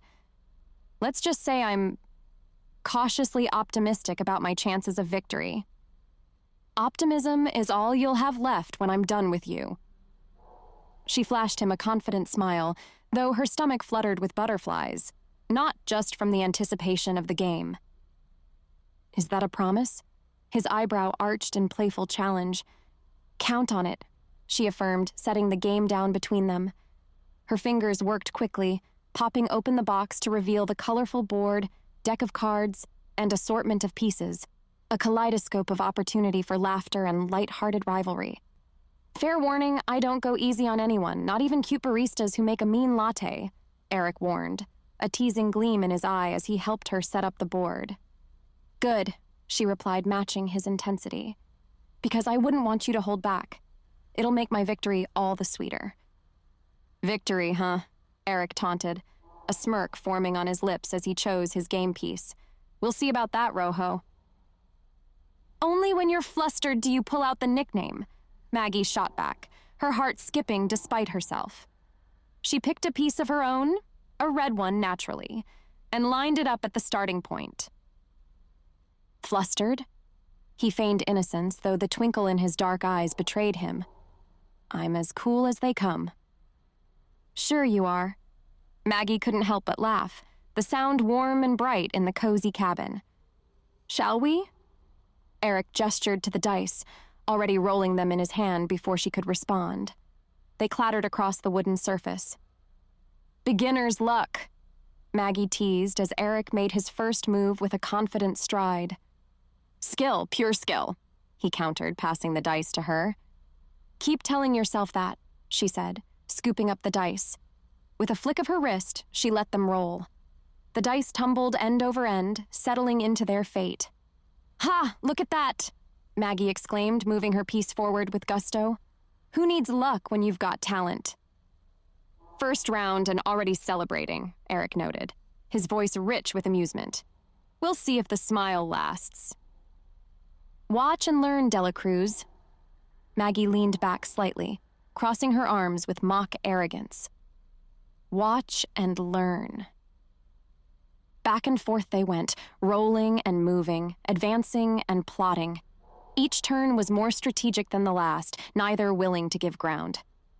Eric's moves were calculated, always thinking several steps ahead. Maggie played with a mix of intuition and spontaneity that kept him on his toes. Didn't take you for a strategist, Eric commented after a particularly clever play from Maggie. There's a lot you don't know about me, she retorted with a sly smile, feeling an electric thrill at the way his gaze lingered just a moment too long. Guess I'll have to stick around to find out, he murmured, his voice lower, sending an unexpected shiver down her spine. Maybe you will, she whispered back, her heart racing not from the game, but from the charged air between them. The dice rolled again, and for a fleeting second, their hands brushed. A surge of warmth spread through Maggie's fingers, and she quickly withdrew, laughter bubbling up to mask the flutter in her chest. Your turn, she managed to say, hoping her cheeks weren't as crimson as her hair. Eric picked up the dice, his fingers lingering where hers had just been. The contact was brief but electric, setting the room ablaze with an unspoken promise. He locked eyes with her as he shook the dice, the intensity of his gaze both a challenge and a caress. Hope you're ready to lose, he said, the corner of his mouth lifting in that infuriatingly charming half-smile that always made Maggie's heart do somersaults. Keep dreaming, Maggie quipped back, but she was less concerned with the board game now, and more aware of the way Eric filled the space across from her. He was close enough for her to notice the subtle shift of muscle beneath his shirt whenever he moved, the way his dark hair fell just slightly over his brow when he leaned forward. He rolled the dice and moved his piece, landing on a crucial spot. Boom! He said triumphantly. Didn't see that coming, did you, Rojo? Ugh, don't call me that, Maggie protested, though the pet name sent a secret thrill through her. And I'm not out yet. Never said you were, but it's looking good for me. His confident tone was teasing, but there was a gentleness in his smile that took the sting out of the words. Looks can be deceiving, she shot back, reaching for the dice with a hand that trembled ever so slightly. She threw them, watching as they tumbled across the table, the clatter echoing like a drumbeat in the quiet of the cabin. The numbers came up in her favor, and she couldn't help the victorious laugh that escaped her. Yes, just what I needed. All right, don't get too excited, he chuckled, the sound warm and rich, like chocolate melting over a flame. Maggie placed her piece on the new square, a strategic location that could turn the tide of the game. A look of surprise flashed across Eric's face, followed by an appreciative nod. Nice move. Thanks, she said, trying to sound nonchalant while her pulse raced. But don't think I'm showing any mercy. Wouldn't expect any, he replied, his voice deepening, sending another shiver down her spine. They continued, each turn ratcheting up the tension. As the game reached its peak, they were leaning in, breathless and exhilarated, the rest of the world forgotten. It was just the two of them, the crackling fire and a connection that couldn't be denied. Regardless of who would claim the win, it was clear they'd both found something far more captivating than either had expected. Chapter 8. Eric. Truce, Eric said, with a lopsided grin as he nudged the last of the game pieces into the box. The corners of Maggie's mouth twitched upward, her eyes alight with the spark of their friendly rivalry. Fine, Maggie conceded, her laugh echoing through the cozy cabin as she folded the game board with mock solemnity. But only because I'm too gracious to point out that technically I had you beat by one measly point. Gracious? Is that what they're calling it these days? Eric retorted, his eyes crinkling with amusement. He watched her tuck a strand of fiery red hair behind her ear, and despite himself, felt the familiar pull of attraction that always seemed to dance between them whenever they bickered like this. Hey, I let you win at least 2 rounds, Maggie shot back, her tone playful, yet edged with the undying need to have the last word. Let me win? Eric raised an eyebrow, the challenge evident in his voice. I'll have you know, I've got skills that extend beyond selling houses. Sure you do, Maggie quipped, rolling her eyes. She stood up from the floor, brushing off her jeans as she did so. But how about we do something a little less competitive? Agreed, Eric said, standing as well and stretching his arms overhead. Maybe something that won't tempt us to start another world war. Like what? Maggie asked, quirking her head to the side, her lips curving into a smile that sent an involuntary thrill down Eric's spine. Something calm, serene, like reading? His suggestion hung in the air between them, and Eric hoped she wouldn't notice the way his heart rate picked up at the prospect of sharing a quiet moment with her. Reading? Maggie echoed, her eyes lighting up. You know, I saw a stash of books in the closet when I was looking for the games. There might be something good in there. Lead the way, then, Eric said with a nod, his voice steadier than he felt.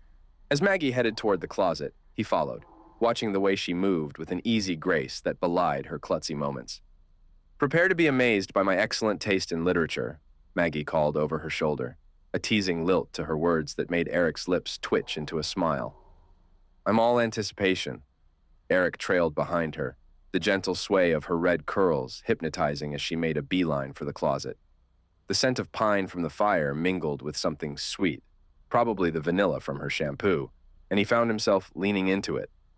Here we are, Maggie declared, throwing open the closet door with a flourish. The treasure trove of Pine Haven's finest literature. Or its dustiest, Eric quipped, peering over her shoulder into the dimly lit space crammed with books. Only one way to find out. Her voice was muffled as she dove headfirst into the task, her fingers dancing along the spines like a pianist preparing to play a sonata. He watched, amused, as she pulled out titles one by one, examining them with an exaggerated scrutinous gaze before setting them aside. Nope, not this one. Definitely not that. Oh, I've read this one 3 times already. Ever consider you might be a bit of a book snob? Eric teased, leaning against the doorframe, arms crossed. Excuse me, I prefer literary connoisseur, she retorted without missing a beat, sending him an impish grin over her shoulder. Of course, my apologies, he chuckled. How could I have mistaken the two? Easy mistake, she said, waving a dismissive hand. Now hush, or you'll disturb the ancient spirits of literature. Wouldn't dream of it, he murmured, though his attention was less on the banter and more on the way her nose scrunched up in concentration, the freckles across her cheeks coming alive in the soft light. Aha! Maggie suddenly exclaimed, pulling out a volume so worn that the title had long since faded from its spine. It looked like it had seen better days, much like the cabin they were holed up in, but her face glowed with victory. This one has promise. Does it now? He stepped closer, drawn in by her excitement and the infectious energy that seemed to radiate from her every pore. What makes it the winner? Look at it, Eric. It's got character, she said, running a thumb over the frayed edges. Books like this, they've been loved. They hold stories within stories. Philosophical and deep, he mused, stepping even closer, until he was close enough to see the flecks of gold in her green eyes. I'm impressed. Prepare to be dazzled, then, Maggie replied, her voice lower than before, as if the book had cast a spell over the room. Always am around you, Eric said, softer still, and there it was, the crackle of electricity in the air, the pull he felt whenever they got too close, a magnetic force that no amount of teasing could disguise. She glanced up at him, her breath catching just slightly, and for a moment, the world outside the closet seemed to fall away. He brushed it off as Maggie's slender fingers danced through the air, flipping pages with a reverence that made him smile. She always had this way of treating everything as if it were a treasure waiting to be discovered. When her hands stilled and her eyes widened, he knew she'd found something. "Whoa, what's that?" Eric asked, leaning in, his interest piqued by the change in her expression. "Look at this." She carefully extracted a folded piece of paper from between the yellowing pages. The creases were sharp, suggesting it had been opened and refolded many times over. "Is that—" Eric trailed off, watching as she unfolded the delicate artifact with a tenderness that seemed to slow time itself. "It's a love letter," Maggie whispered, her voice barely above a hush, as if too loud a word might crumble the fragile page. The writing was an elegant cursive that breathed the aura of a bygone era. "Wow." Eric couldn't help the awe in his voice. "How old do you think it is?" Maggie held the letter closer, squinting at the handwriting. "It's like something straight out of a historical romance novel." "Your favorite," Eric teased gently, earning himself a playful nudge. "Shut up. I can appreciate a good love story, unlike some people." Her retort came with a quick glance up at him, her green eyes sparkling with humor. "Hey, I'm all for love stories, especially when they're happening right in front of me." He shot back with a wry grin. Their banter was a familiar dance, one that could turn from playful to charged in a matter of heartbeats. "Should we read it?" "Only if you want to." Eric's voice softened. "You have to admit, it's kind of romantic, finding a secret love letter hidden away in an old book." "Romantic and mysterious," Maggie agreed, a glint of mischief in her eyes. "Like something that would happen to us." "Us? Mysterious?" Eric feigned shock, placing a hand over his heart. "I am an open book. Thank you very much." "Right," Maggie chuckled, rolling her eyes. "Because Mr. Tall, Dark, and Broody over here doesn't have any secrets at all." "Broody? I prefer thoughtfully contemplative," Eric corrected with a mock serious tone, drawing a laugh from Maggie. "Sure you do," she said, shaking her head with a smile. Her laughter had always been contagious to Eric, spreading warmth through his chest. "Okay then, Miss Sunshine," Eric continued, their teasing reaching a natural lull. "What's the verdict on the letter?" Maggie bit her lip, considering, then met his gaze with a resolve that matched the fiery red of her hair. "Let's read it." They moved to the couch, and Eric shifted closer, the musty scent of old paper mingling with the faint aroma of Maggie's floral perfume. He couldn't help but lean in as she delicately opened the creased letter, her fingers trembling slightly with anticipation. "Listen to this," Maggie started, her voice taking on a soft, almost reverent tone. "My dearest love, as the stars hang like diamonds above—" Wow, talk about laying it on thick. Hey, they don't write them like that anymore. There's something about old-fashioned romance that's timeless. "Timeless or cheesy?" She looked up at him, a teasing sparkle in her eye. "Cheesy can be good, like on pizza, or in love letters, apparently."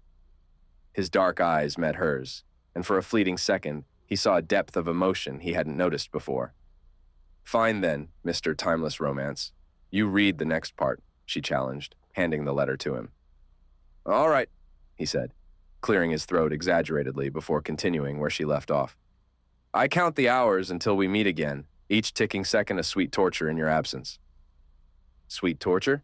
That's a bit dramatic, don't you think?" Her laughter rang out, clear and bright against the hush of the cabin. "Maybe, but imagine feeling so strongly about someone that every second apart actually hurts. It's intense," Eric mused aloud, surprising even himself with the earnestness in his voice. "Intense, huh?" Maggie's teasing faded, replaced by a gentle curiosity. "Do you believe someone could feel that way, truly?" "Once upon a time, I might have scoffed at the idea, but now—" He trailed off, locking eyes with her. There was an unspoken question hanging between them, a curiosity about whether such passion could exist for people like them. "Let's keep reading," Maggie whispered, her hand reaching out to gently take the letter back. Their fingers brushed, sending an unexpected jolt through him, warm and electric. "Sure," Eric managed to say, his heart thudding a bit louder than he cared to admit. Their voices blended together, harmonizing as they took turns reading sentences laden with longing and adoration. The words seemed to wrap around them, a tangible reminder of the power of connection and vulnerability. With each phrase, the space between them felt smaller, as if the love letter wasn't just bridging the gap between two long-ago lovers, but also between Maggie and him. Eric watched as her hand trembled slightly, the love letter's fragile paper rustling in her gentle grip. The raw emotion in the inked words acted like a mirror, reflecting their own veiled truths. He cleared his throat, leaning back against the plush sofa cushions, his eyes never leaving her face. Never thought I'd say this, but that letter... Eric paused, searching for the right words. It kind of hits close to home, doesn't it? Maggie nodded, tucking a strand of red hair behind her ear, a thoughtful look etching her features. I guess everyone has their battles with letting someone in, even me, with my nomadic heart. Nomadic? Eric quirked an eyebrow. That's one way to put it. I'd say you're more like a hurricane. You sweep through, stir things up, and then you're off to your next adventure. Hey now, she protested with a mock glare, a playful spark lighting her eyes. You make it sound like I leave a path of destruction. Only to those foolish enough to get caught in your storm. The corner of his mouth lifted in a half smile, teasing her as he always did, but there was an underlying sincerity that hadn't been there before. Maybe, she said softly, but even hurricanes can change course. The warmth from the fire danced across their faces, shadows playing hide and seek with their expressions. Eric felt the tension between them shift, becoming something tender and tentative.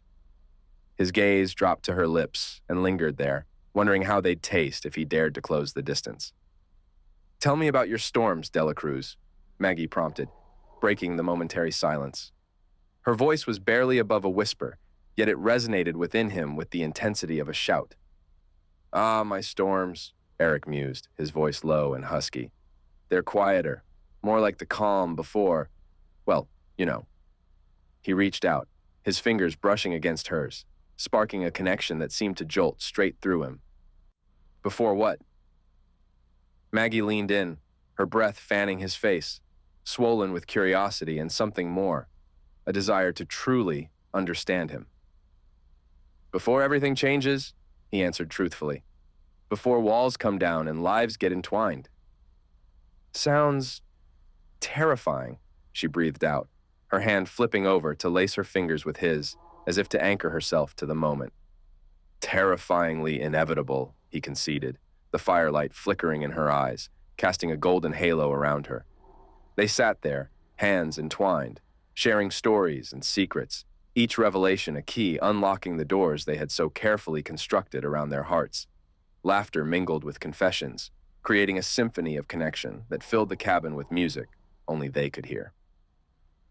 Eric, Maggie said after a particularly heartfelt tale, her thumb caressing the back of his hand. Do you think we're more than just two people stuck in a snowstorm? Stuck? Is that what we are? Eric's voice held a touch of amusement, but his eyes were earnest. Because right now, Rojo, I can't think of anywhere else I'd rather be. He glanced at her lips again, but before he could lean in, the loud crash of an icy branch rattled the windows, breaking the intimate moment. Maggie jumped slightly, her hand pulling away as she looked up at the ceiling, where dust motes danced in the flickering firelight. Well, that's Mother Nature's way of telling us to slow down, I guess, she said with a nervous chuckle, trying to lighten the sudden heaviness in the room. Eric nodded, feeling the energy shift between them as reality intruded on their bubble of connection.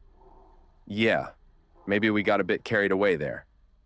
He shifted on the couch, putting some distance between them as he glanced out the window at the storm still raging outside. Chapter 9. Maggie. Maggie's heart was still galloping in her chest as she sprang up from the couch, a mirror to Eric's own abrupt movement. The air between them crackled with the remnants of what almost happened, a kiss that lingered on the edge of reality like a promise. She cleared her throat and forced her thoughts to settle, chastising herself for nearly getting swept away.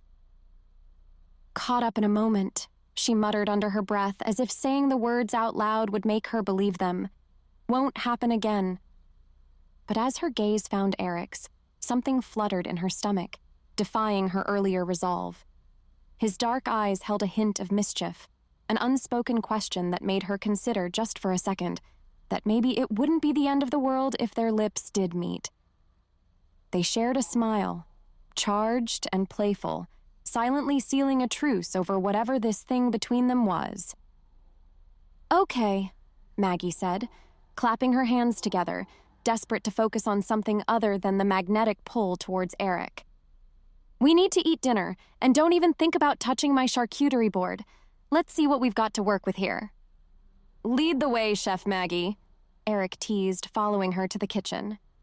He leaned against the doorframe, arms crossed, watching her rummage through the pantry with amusement. "Aha!" She triumphantly held up a bag of dried pasta, waving it like a flag of victory. "We have carbs." "Essential for any balanced meal," Eric quipped, pushing off from the doorframe to join her search. "Check the fridge," she suggested, tossing him a glance over her shoulder. "Roger that." He saluted mockingly before opening the refrigerator door. "Other than a little leftover salami from your board, we got nothing." He moved to the pantry next. A can of peas and a lonely can of tomato sauce were his spoils. Got our veggies and, well, our gourmet Italian sauce. "Perfect. A feast fit for kings," Maggie declared, setting the ingredients on the counter. Her cheeks warmed under Eric's gaze. He always seemed to look at her like she was the only one in the room. "Or two people stranded in a cabin," he added, closing the distance between them. "Stranded with style," she corrected, bumping his hip with hers to scoot him aside and reach for a pot. They worked in tandem, the small kitchen space forcing them closer than usual. Every accidental brush of his hand against hers sent a jolt of electricity through her, and she wondered if he felt it too. She tried to keep her breathing steady, refusing to acknowledge how right it felt to be here with him, creating something out of nothing. "Looks like we're all set," Eric said, gesturing to the pot of boiling water ready for the pasta. "Let's get cooking then," Maggie replied, her voice steadier than she felt. There was a sense of domesticity in this shared task that twisted her heart in unexpected ways. It was dangerous territory, feeling like this was where she belonged, but for now, she allowed herself to bask in the comfort of it.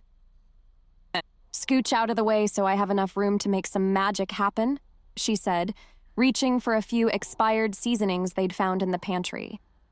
"Can't have you interfering in this masterpiece." "You need more room, huh?" Eric leaned closer, his breath fanning her cheek. "I think you just enjoy pressing my buttons."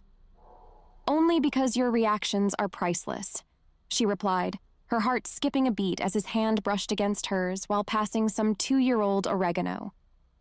The touch lingered a fraction longer than necessary, sending a current of anticipation through her veins. "Keep it up, Rojo," Eric warned, though the twinkle in his eye betrayed his stern tone. He was enjoying this dance as much as she was, maybe even more. "Scared you might actually start liking it?" She smirked, teasing him as she reached up to a shelf above his head, her arm inadvertently grazing his chest. A shiver ran down her spine when she felt his muscles tense under her touch. "Maybe I already do," he whispered, so low she barely heard him over the bubbling water on the stove.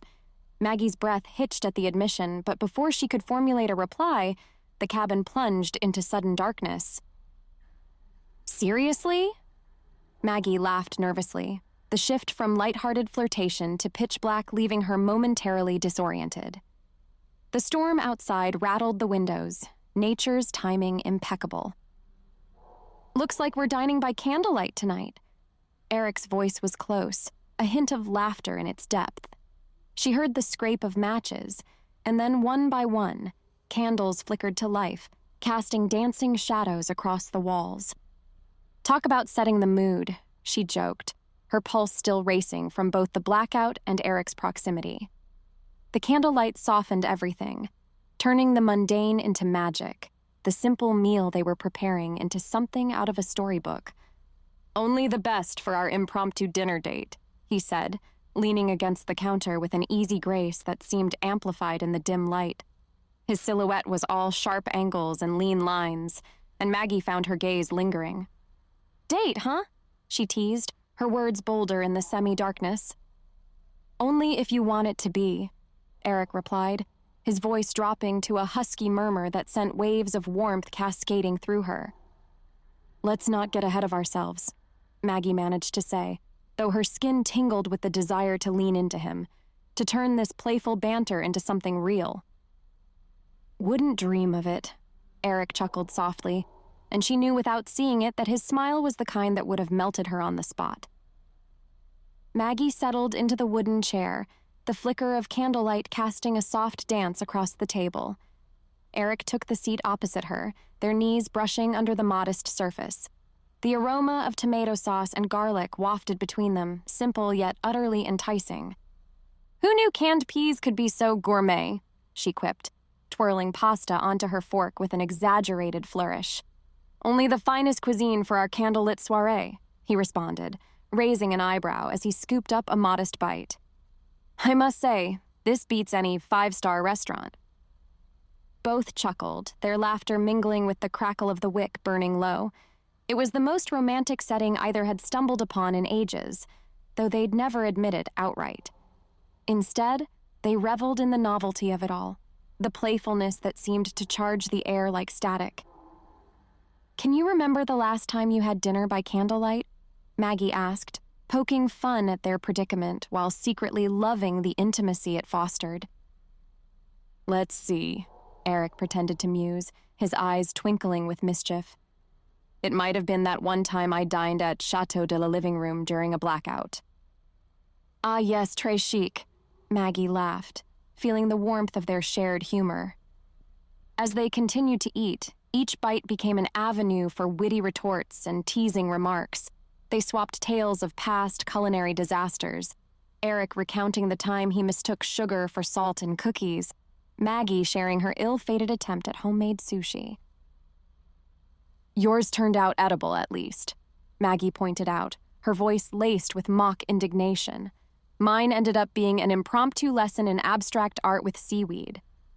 "Edible is a strong word," Eric countered with a smirk, the corners of his eyes crinkling in delight. "Let's just say my dog gained a profound appreciation for baked goods that year." Their conversation flowed as effortlessly as the wine they didn't have. Stories poured out, rich with personal history. Each revelation, a brushstroke adding color to the canvas of their burgeoning relationship. "Seems we both have a knack for turning chaos into something memorable," Eric noted, his gaze lingering on hers a moment too long. "Or maybe we're just excellent company," Maggie shot back, her heart skipping at the underlying sentiment. The cabin, though warm and cozy from their laughter-laden dinner, couldn't ward off the chill that the storm outside pressed against its walls. Maggie shivered, a physical echo of the thunder's rumble, and without a word, Eric threw an extra log on the fire and made space for her on the couch beside him. She happily joined him on the worn cushions, and he scooted closer on the couch, an arm finding its way around her shoulders. She leaned into him, her head finding the familiar, comforting nook beside his neck. "Better?" he murmured, his breath tickling her ear. "Much," she admitted, allowing herself the luxury of feeling safe and comfortable in his embrace, a stark contrast to the tempest howling outside. The light of the fireplace flickered across Eric's features, casting shadows that danced with the expressions that crossed his face, each one a new layer of the man she was only beginning to truly know. The playful banter from earlier lingered in the air, but now it was softer, delicate, as if each whisper carried weight. "Did you ever think we'd end up here?" Maggie asked, her voice barely rising above the sound of snow pattering against the windows. "Trapped in a cabin with you during a storm? I'd say my horoscope definitely missed that one," he teased, the curve of his lips visible in the dim light. She nudged him gently with her elbow. "I'm serious, Dela Cruz." "Eric," he corrected softly, and Maggie felt the single word wrap around her like a second blanket. "And no, I didn't. 'But I can't say I mind the company.'" Their eyes met, and something unspoken passed between them. The romantic tension was like a live wire, charged and sparking with every glance, every accidental brush of skin. Maggie's heart raced, and she wondered if he could feel the pounding of it against his side. She stifled a yawn, her head nestled against the firmness of Eric's shoulder. The storm's howl had softened to a steady hum like a lullaby coaxing her toward sleep. Her eyelids fluttered, a losing battle with the pull of slumber. Thinking about turning into a pumpkin? Eric's voice was low and teasing, his breath warm on the top of her head. More like a very sleepy gingerbread woman, Maggie mumbled, her words slurring slightly. A chuckle rumbled through Eric's chest, the vibration cozy and oddly comforting. "Stay put, Cinderella. I'll make sure the coach doesn't leave without you," he said, his tone threaded with a fondness that Maggie hadn't heard before. Maggie intended to protest, to insist she could make it to her own bed, but her body betrayed her intentions as she drifted further into the arms of repose, her breathing deepening. She could feel Eric's eyes on her, his fingers brushing away a rogue curl that had made its way onto her forehead. His touch was feather-light, careful not to disturb her peaceful rest. The small gesture, intimate and protective, was a silent admission of his growing affection. Eric carefully shifted. He slid out from underneath her just enough to grab the knitted blanket draped over the back of the couch. He then eased back into place, draping the blanket over them both with a gentleness that belied his usual gruff exterior. Outside, the wind carried on its relentless serenade, but inside, the world stood still. Maggie allowed her eyes to close, the rhythm of Eric's breathing a soothing counterpoint to the storm. She'd never admitted out loud, but this simple, unexpected intimacy was the most at peace she'd felt in years. Chapter 10. Eric. Eric stirred, the first rays of dawn creeping along the edge of consciousness, coaxing him from the depths of sleep. A dull ache claimed his muscles, a testament to yesterday's unexpected crash on the couch, holding Maggie close as they warmed each other through the night. He shifted, a smile tugging at his lips. Not a single second with Maggie was worth regretting. The sun was insistent now, its fingers of light prying open his eyes, urging him to greet the day. Through half-lidded eyes, he watched the golden glow dance across the wooden beams of the cabin ceiling, then spill down the walls, imbuing the rustic space with a warmth that belied the cold world outside. His gaze wandered to the window, where the sunlight painted everything in hues of amber and honey, a stark contrast to the cool, crisp air he knew lay beyond the glass. He gently moved the blanket aside and sat up, the soft creak of the aged floorboards beneath his feet grounding him in the reality of their situation. Stuck together, miles away from anyone else with only each other for company. And yet, he found himself relishing the forced proximity, the way it threw Maggie into his orbit in a way that Pine Haven, with its daily grind and routines, never could. That thought alone had anticipation curling in his stomach, an eagerness for the banter he'd come to enjoy more than he cared to admit. Eric padded softly across the room, careful not to disturb Maggie, who had claimed the couch and his shoulder as her makeshift bed. He couldn't help but pause for a moment to watch her sleep. The morning sun spilled over her, gilding her bright red hair with a fiery halo that seemed almost otherworldly against the muted colors of the cabin. A strand had fallen across her face, and as if compelled by an unseen force, Eric reached out to tuck it gently behind her ear. Her lips twitched into a faint smile at his touch, and he wondered what dreams danced behind her closed eyelids. Watching her now, the sharp edges of their usual banter softened into something tender and unspoken. She was all warmth and laughter when awake, but in sleep, she was serene, almost vulnerable, and it stirred something protective within him. "Rojo," he whispered, the nickname slipping out before he could catch it. But she didn't stir, just continued to breathe softly, a quiet counter-rhythm to the stillness of the cabin. With one last lingering glance, Eric turned away from the sleeping beauty on the couch and moved toward the window. The storm had abated, leaving in its wake a world scrubbed clean and blanketed in white. He pressed a hand against the glass. Cold seeped through, biting at his palm. Outside, his truck sat buried up to its wheel wells, the snow around it untouched and gleaming in the early light. "Great," he muttered under his breath, though there was no real heat to the complaint. Somehow, the prospect of being snowed in with Maggie didn't carry the weight of inconvenience it should have. It was an unexpected reprieve from the real world, a chance to peel back the layers of their complicated dynamic without the distractions of Pine Haven's small-town hustle. "Looks like we're here for the long haul, Rojo," he said, turning back to her still form. "Just you, me, and a whole lot of snow." She shifted then, perhaps at the sound of her name, or maybe just the change in the room's energy as he contemplated their isolation. Her eyes fluttered open, lashes casting delicate shadows on her cheeks. "Morning, sunshine." He offered her a half smile, ready to deflect with humor as she squinted up at him. "Did you just call me sunshine?" Maggie's voice was raspy with sleep, but the familiar spark of mischief ignited in her eyes. "Are you feeling okay, Dela Cruz?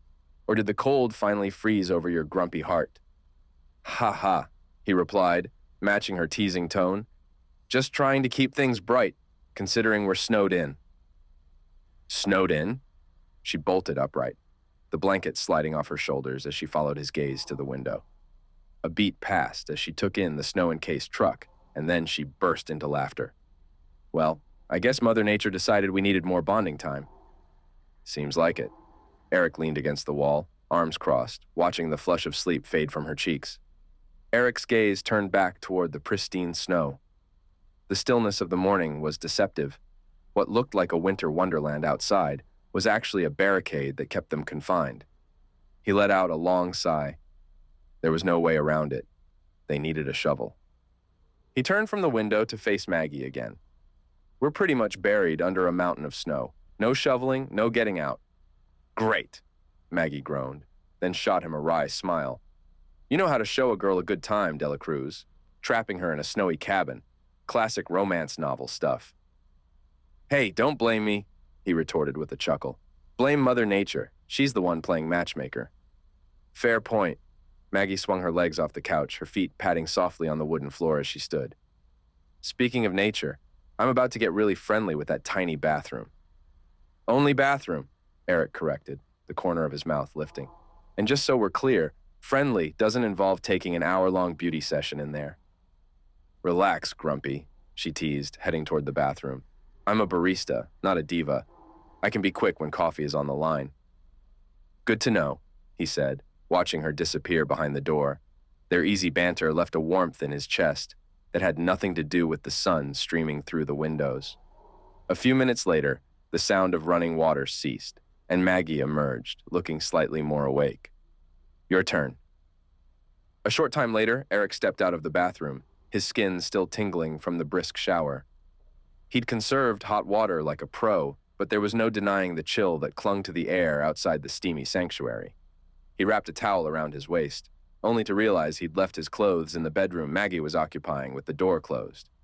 "Hey, Rojo, you decent?" he called out, hoping she'd finished getting dressed. "Decent as I'll ever be in this place," Maggie's voice floated back, laced with humor.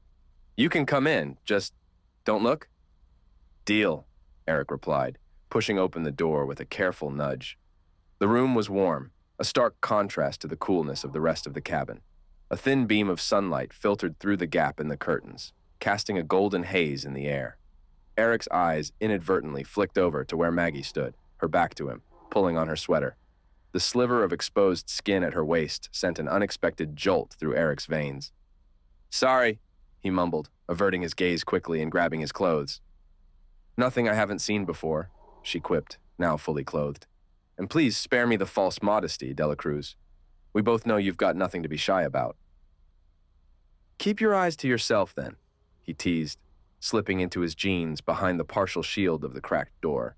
The fleeting awkwardness was soon replaced by a sense of camaraderie, the kind only found when two people were thrust together by circumstance. Fully dressed, Eric's attention turned to their snowbound predicament. "Let's see if we can find a shovel. This snow isn't going to move itself." "Lead the way, Captain," Maggie said with a mock salute, falling in step behind him as they started the search. Maggie's laughter echoed through the modest cabin as she joined Eric, her steps light and playful. Together they scoured the last unexplored nooks, a dance of sorts with shuffling feet and the occasional brush of hands over old board games and dusty knickknacks. "Finders keepers if we stumble upon hidden treasure," Maggie declared, winking at Eric as she moved an ancient-looking lamp aside to peer behind it. Treasure, huh? Eric chuckled, watching the way her red hair caught the light, creating a fiery halo around her head. What constitutes as treasure in a place like this? Depends, she shot back with a mischievous grin. Could be a rare first edition book or... Aha! She pulled out a small, carved wooden box from a high shelf, blowing the dust off it before opening with exaggerated care. Inside was nothing but a handful of mismatched buttons. Jackpot, she said, her voice dripping with sarcasm. Your riches await, Eric quipped, unable to suppress his own amusement. They moved together, their bodies occasionally brushing against each other in the tight spaces. With every accidental touch, a current seemed to pass between them, sending jolts of warmth that contradicted the chill outside. Seriously, though, Maggie continued, closing the distance between them as she squeezed past to check another cupboard. If you were to find something truly valuable here, what would you do? Probably something sensible, he mused, his gaze lingering on the curve of her smile. Like, invest it, save it for a rainy day. Rainy day? She laughed, nudging him gently with her elbow. This is more like a blizzard day. And speaking of which, I'd use it to buy one serious snowblower. Practical and charming, Eric remarked, his voice low and playful. Two of my many virtues, she teased, tossing a look over her shoulder that made his heart skip a beat. You're just lucky to be stuck with me. Stuck is one word for it, he replied, his tone suggesting that stuck was perhaps the last thing he felt. Careful there, Grumpy, Maggie chided, a spark of challenge in her eyes. One might think you're enjoying our forced time together. Maybe I am, he admitted, stepping closer, drawn by the magnetic pull of her bright energy. Sunshine seems to have a way of warming even the coldest grump. Keep talking like that, and we might have to change your nickname, she quipped, her breath hitching slightly as their gazes locked. Wouldn't be the worst thing, Eric whispered, his face inches from hers, the search forgotten as the moment hung between them, charged and waiting. Just then, the floorboard creaked under their simultaneous weight, and they burst into laughter, the tension breaking like the morning sun through clouds.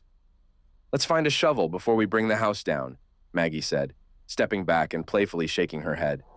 Agreed, Eric responded, his smile lingering. Wouldn't want our treasure hunt to end in ruins. Their search resumed, the banter flowing as easily as coffee from Maggie's expert hands back at Java Joy. But beneath the playful exchanges, a silent acknowledgement grew, the undeniable connection that seemed to deepen with each shared smile and every stolen glance. Chapter 11. Maggie. Maggie sighed, wiping her hands on her jeans as she surveyed the cluttered kitchen. The power outage last night had left them with quite the mess to clean up this morning. She glanced out the window at the fresh blanket of snow that had fallen overnight, burying everything in sight. Eric had gone out to look for a shovel to dig them out, but she was pretty sure there wasn't one in this old cabin. With nothing else to do, she decided she might as well start tidying up. She gathered the dirty plates and pots, rinsing them in the sink before stacking them neatly on the counter. Then she turned her attention to putting away the various spices and ingredients they had used for dinner. Maggie reached up on her tiptoes, trying to slide the jar of oregano back onto the top shelf of the cabinet, but it was just out of her grasp. She stretched higher, her fingertips barely brushing the smooth glass. "Need a hand, Rojo?" a deep voice rumbled from behind her. Maggie startled, nearly dropping the jar. She hadn't even heard Eric come back inside. Her pulse quickened as she felt the heat of his body suddenly very close to hers. He reached an arm around her, his chest brushing against her back as his hand closed over the jar. "I can manage," she huffed, though her voice came out breathier than she intended. Having him this near made her head spin. "I'm sure you can," Eric chuckled, his breath warming the sensitive skin behind her ear and sending a shiver down her spine. "But I'm happy to help." He slid the oregano into place with ease, the hard planes of his body pressing firmly against her soft curves for one heart-stopping moment before he stepped back. Maggie let out a breath. Being in such close proximity to Eric always left her dizzy and off balance. She turned to face him, her cheeks flushed. He was watching her with those dark, inscrutable eyes, a faint smile playing at the corners of his mouth. Her gaze dropped to his lips and heat pooled low in her belly. "Get a grip, Maggie," she scolded herself. "Thanks," she said, hoping he couldn't hear the way her heart was pounding. "Did you find a shovel?" Eric shook his head. "No luck. Looks like we're stuck here a while longer." His eyes held hers, something heated and intent simmering in their depths that made her knees go weak. Stuck here, just the two of them, with the snow falling softly outside and the crackling fire and all this maddening, dizzying tension between them. Oh boy, Maggie thought faintly. She was in trouble. She swallowed, trying to ignore the way her body was responding to Eric's proximity. She needed to distract herself, and fast. "Well, since we're not going anywhere, we might as well make the most of it," she said, aiming for a light, playful tone. "I've got hot chocolate mix and marshmallows. Why don't you get the fire going while I whip us up some cocoa?" Eric's eyes sparkled with amusement. "Sounds perfect, Rojo." The nickname sent a little thrill through her, as it always did. She busied herself with the cocoa, acutely aware of Eric moving around the living room, adding logs to the fire and stoking the flames until they were crackling merrily. By the time she carried their steaming mugs into the living room, he had arranged the couch cushions and blankets into a cozy nest in front of the hearth. "Looks like you've thought of everything," Maggie said, handing him his cocoa and settling onto the couch beside him, careful to leave a respectable distance between them. "I do my best," Eric replied, his knee brushing hers as he reached for his mug. Maggie suppressed a shiver. They sipped their cocoa in companionable silence for a few minutes, watching the flickering flames. Then Eric turned to her, his expression curious. "So, tell me something I don't know about you." Maggie laughed. "What, like a deep, dark secret?" "Doesn't have to be deep or dark, just something I wouldn't guess." She considered for a moment. "Okay, here's one. When I was a kid, I wanted to be a trapeze artist." Eric's eyebrows shot up. "Really?" "Yep. I used to hang upside down from the monkey bars and pretend I was flying through the air." She grinned at the memory. "Gave my mom a heart attack on a daily basis." "Why does that not surprise me?" Eric chuckled. "I can just picture a little red-headed daredevil, ready to take on the world." "That was me," Maggie agreed. "Fearless, and probably a little too confident in my own immortality." She took another sip of cocoa, feeling the warmth spread through her chest. "What about you? What did little Eric want to be when he grew up?" A shadow crossed Eric's face, there and gone so quickly, Maggie almost missed it. "I didn't really have those kinds of dreams as a kid," he said quietly. "I was too busy trying to survive." Maggie's heart clenched. She knew Eric had grown up in foster care, bouncing from home to home, never quite belonging anywhere. On impulse, she reached out and laid her hand over his where it rested on his knee. "I'm sorry," she said softly. "I didn't mean to bring up painful memories." Eric looked down at their hands, then up at her face. The intensity in his gaze made her breath catch. "You didn't," he assured her. "My past is a part of me, but it doesn't define me. Not anymore." Slowly, giving her plenty of time to pull away, he turned his hand beneath hers until their palms were pressed together, his fingers curling around hers. Maggie's heart stumbled in her chest. "I'm glad you didn't give up on your dreams, Maggie," Eric said, his voice low and earnest. "The world needs more fearless, red-headed daredevils, ready to take on anything." Maggie swallowed hard against the sudden lump in her throat. "Even if I never made it as a trapeze artist?" "Even then," Eric smiled. "Because you're still flying, Rojo. Maybe not through the air, but in the way you live your life. Bold and bright and unafraid." His thumb was tracing maddening circles on her skin, his gaze holding hers captive. Maggie felt dizzy, drunk on his closeness, and the sweet, aching longing that was building inside her. The moment stretched taut between them, filled with words unspoken and the promise of something more. Maggie licked her suddenly dry lips. "Eric," she whispered. A loud crash from outside shattered the spell, making them both jump. Eric's hand tightened around Maggie's as they both turned toward the window, their hearts racing. The snow was falling again, obscuring the view of the outside world. "What was that?" Maggie asked, her voice shaky. Eric stood, reluctantly releasing her hand. "I don't know, but I'm going to find out. Stay here." He moved toward the front door, but Maggie was right on his heels. "Not a chance. We're in this together, remember?" Eric shot her a look that was equal parts exasperation and admiration. "Fine, but stay behind me, okay?" They stepped out onto the porch, the icy wind biting at their cheeks. Eric squinted through the swirling snow, trying to locate the source of the noise. A large branch had fallen from a nearby tree, landing on the roof of the cabin.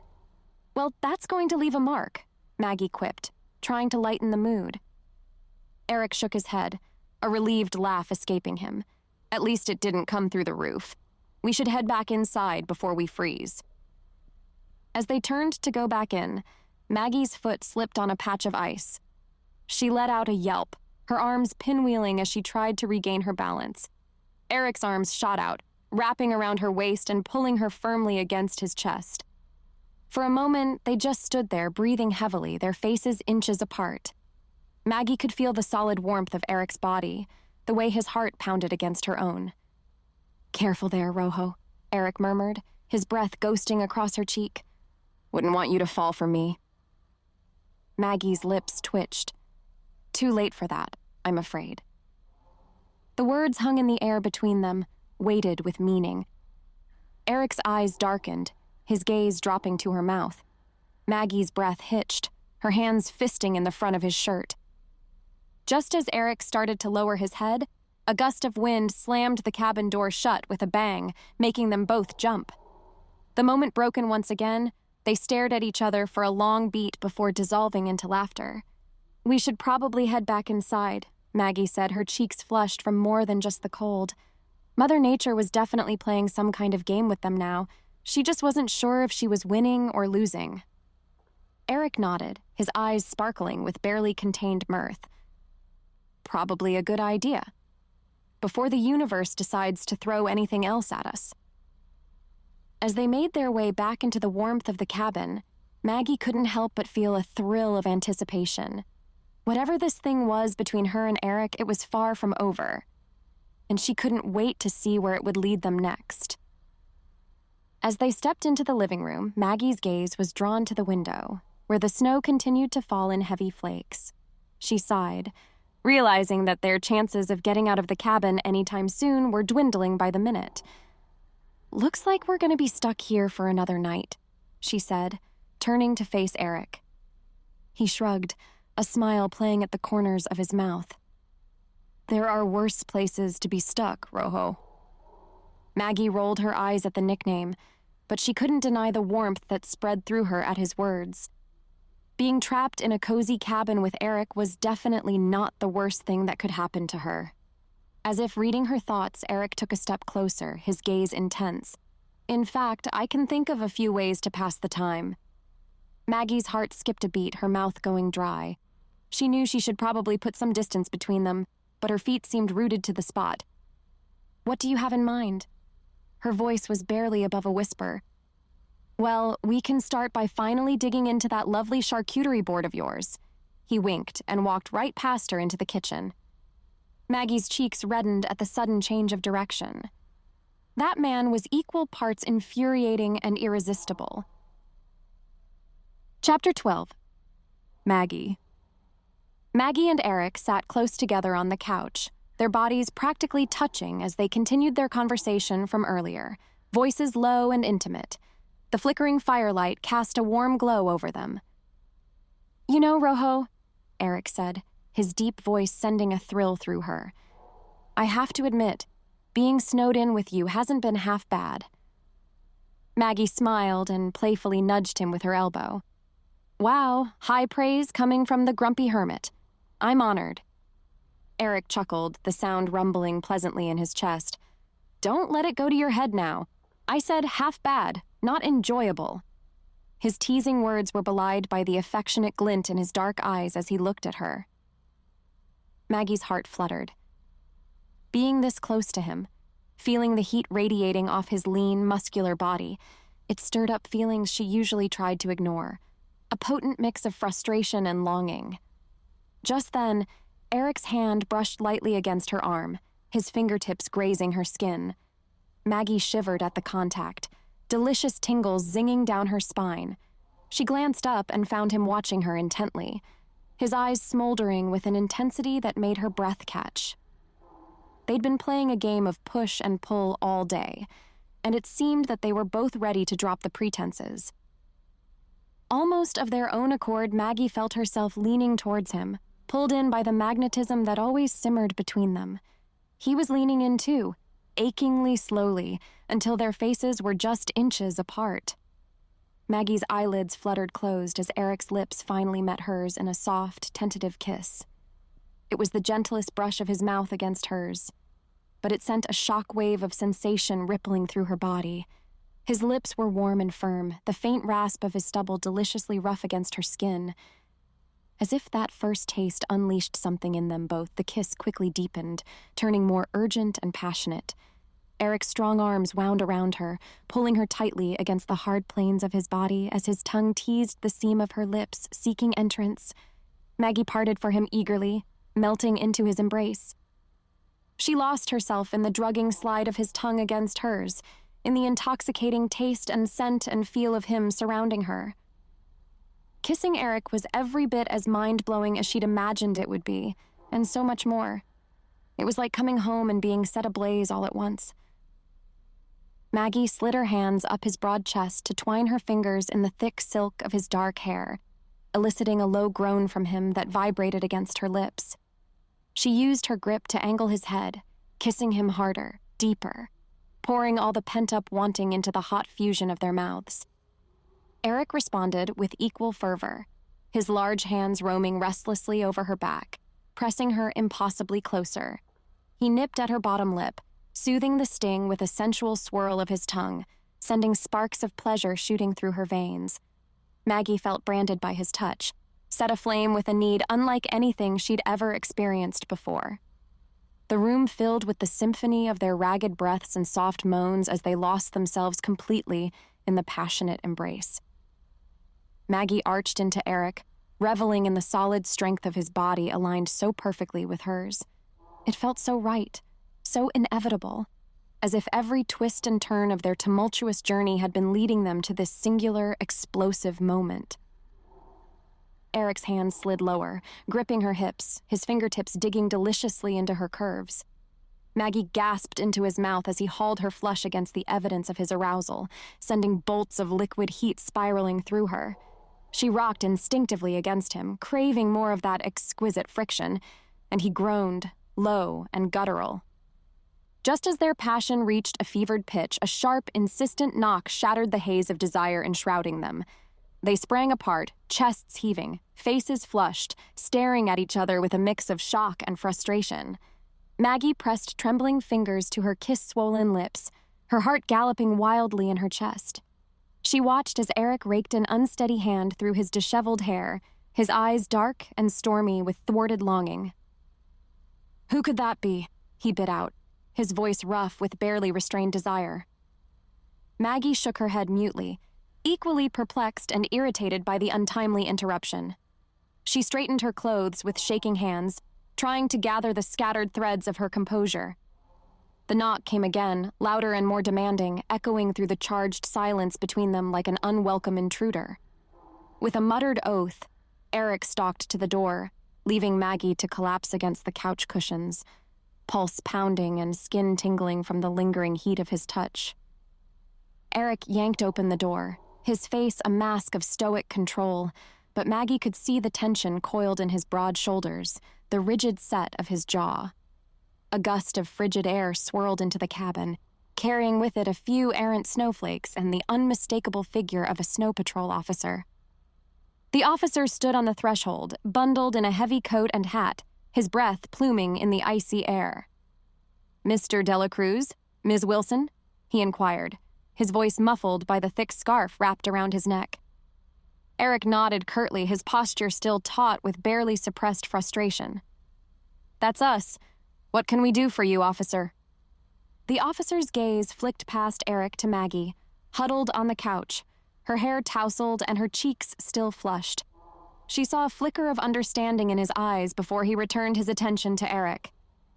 "I've got good news," the officer said, his tone brisk and professional. "The storm has passed and the roads are clear. It's safe for you to leave now." Maggie felt a confusing mix of relief and disappointment wash over her at the officer's words. Part of her was eager to escape the charged atmosphere of the cabin, to put some distance between herself and the overwhelming intensity of what had just happened. But another part of her, a part she was afraid to acknowledge, wanted nothing more than to lose herself in Eric's arms again, to explore the tantalizing promise of what lay between them. "That's great," Eric said, his voice carefully neutral. "We appreciate you letting us know." The officer nodded, his gaze once again straying to Maggie. "Your friends called the station," he added. "They were worried about you two, wanted to make sure you were okay. I can give you a ride down the mountain if you'd like." Maggie's heart lurched at the mention of their friends, a sharp reminder of the reality waiting for them beyond the cocoon of the cabin. She saw Eric's shoulders stiffen, saw the muscle in his jaw jump, and she knew he was thinking the same thing. "That's very kind of you," Eric said, his tone polite but distant. "My truck is still buried pretty deep. We'd appreciate the ride." The officer nodded, stepping back from the door. "I'll wait for you outside," he said, his eyes flickering between them one last time before he turned and trudged back through the snow to his waiting vehicle. Eric closed the door slowly, the click of the latch unnaturally loud in the sudden silence. He turned to face Maggie, his expression unreadable, his eyes shadowed with a turmoil of emotions. Maggie swallowed hard, her throat tight with words she couldn't quite form. She knew they needed to talk about what had happened, needed to figure out what it meant for their already complicated relationship. But the prospect of leaving the cabin, of facing the real world and all its expectations and complications, loomed over them like a physical presence, making the words stick in her throat. "We should probably get going," she said finally, her voice barely above a whisper. "Don't want to keep the officer waiting." Eric nodded, his jaw clenched, his eyes never leaving hers. "Yeah," he said roughly, "we should." But neither of them moved, the air between them heavy with all the things left unsaid, all the questions and possibilities and fears that hung suspended in the charged space between them. And Maggie knew, with a bone-deep certainty, that leaving the cabin wouldn't be the end of this, whatever this was. Chapter 13. Eric. Eric stepped into Sophia's loft apartment, his eyes scanning the room until they landed on a familiar flash of red hair. Maggie stood in the kitchen with Lily and Sophia, her laughter floating above the chatter of the other members of Ethan and Sophia's wedding party. She looked radiant in a deep green sweater that brought out her eyes. His heart clenched.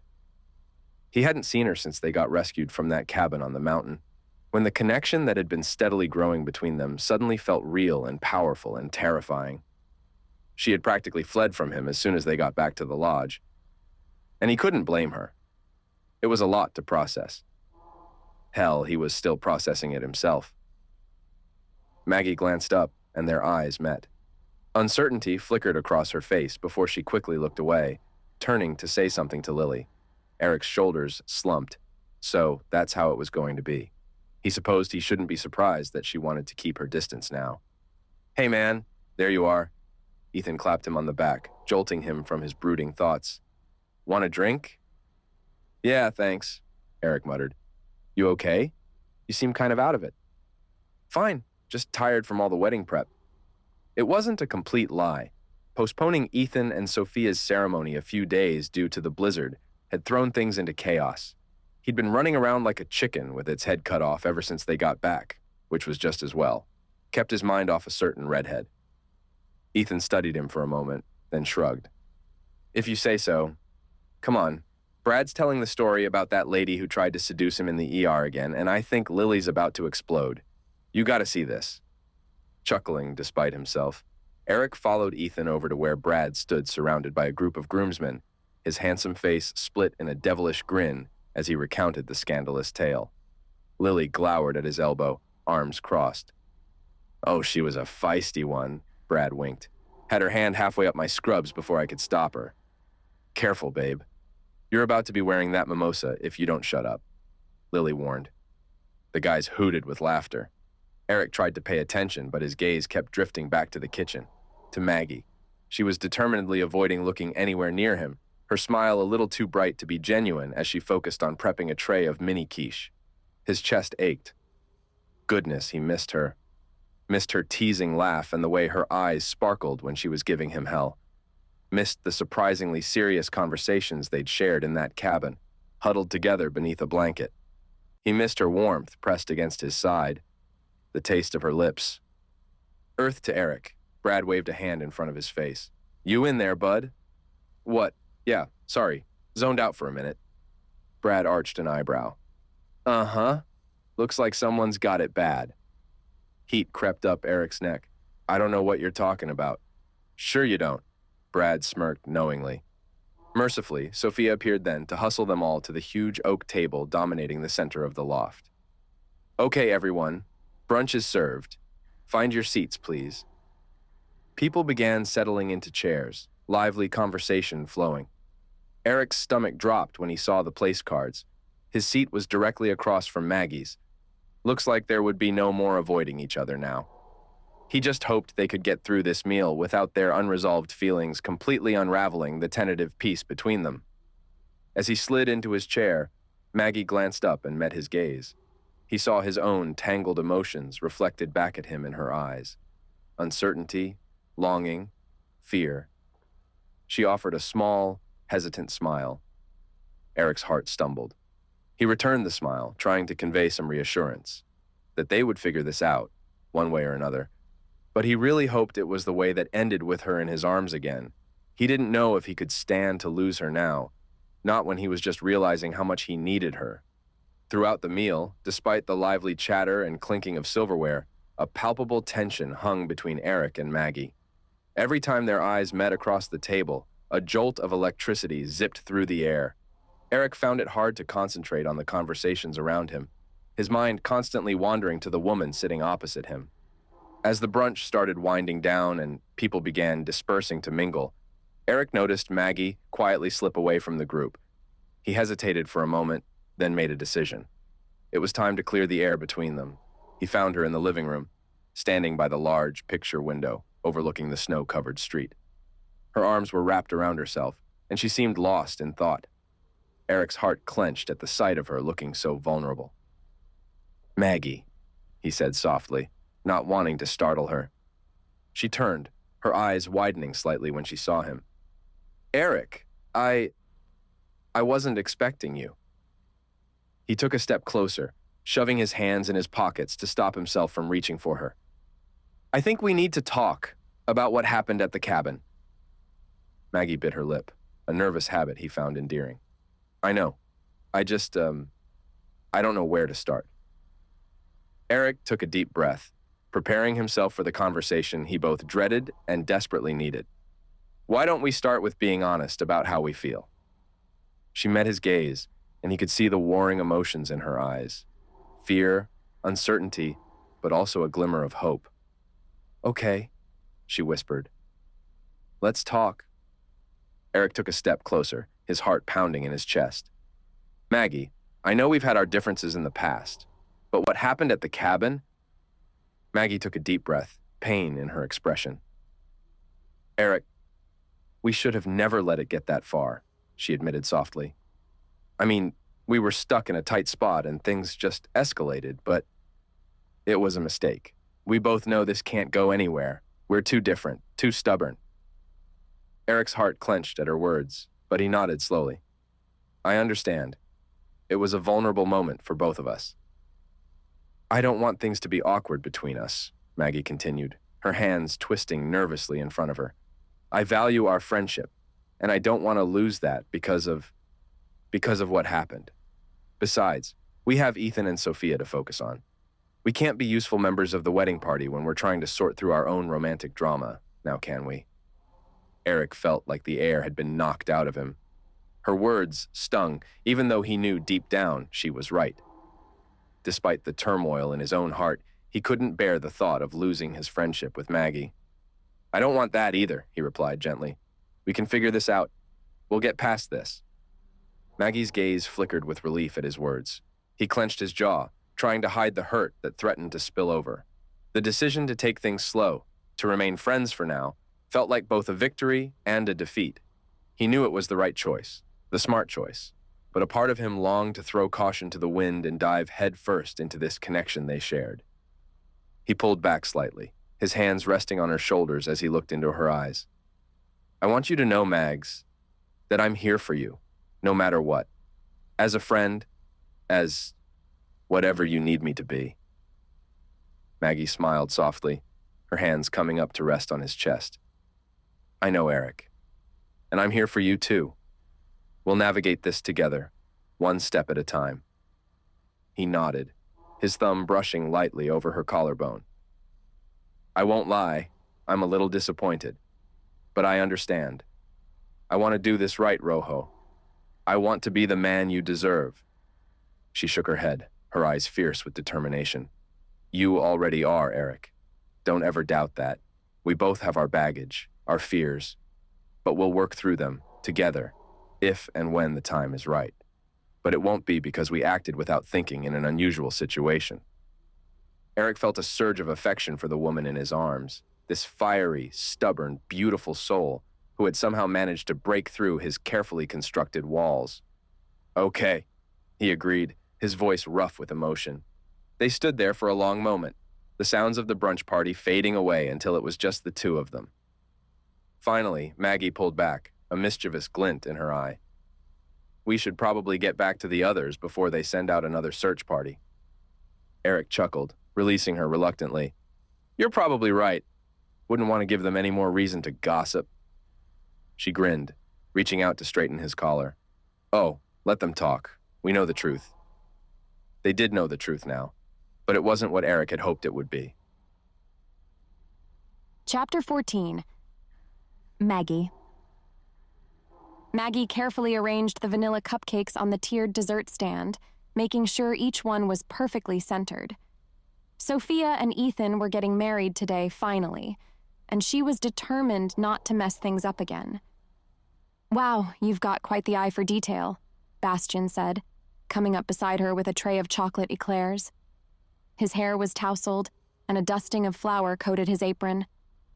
The dessert table is going to look amazing thanks to you. Maggie forced a polite smile at the compliment. Thanks, but it's your delicious creations that are the real stars here. I'm just arranging them nicely. Bastian flashed her a charming grin. Don't sell yourself short. Presentation is half the experience. He leaned in conspiratorially. Though between you and me, I think we make a pretty good team. With your eye for aesthetics and my baking skills, we could give any patisserie in Paris a run for its money. Maggie laughed. You think so? I've always wanted to go to Paris.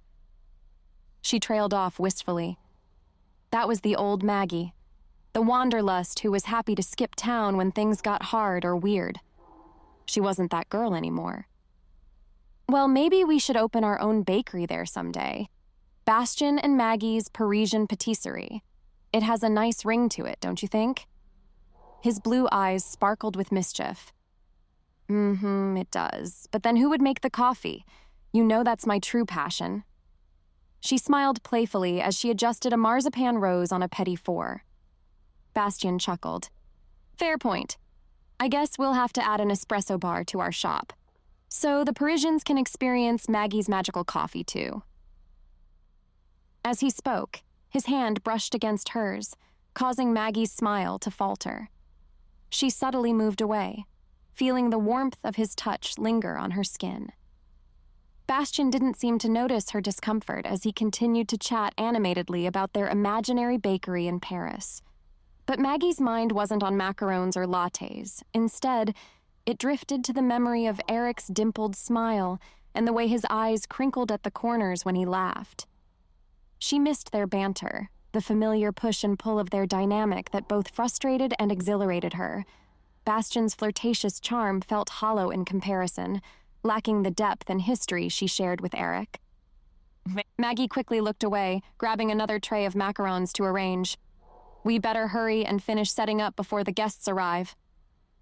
The sound of wooden doors swinging open broke through the air, and Eric strode into the ballroom, his dark eyes scanning the room until they landed on Maggie.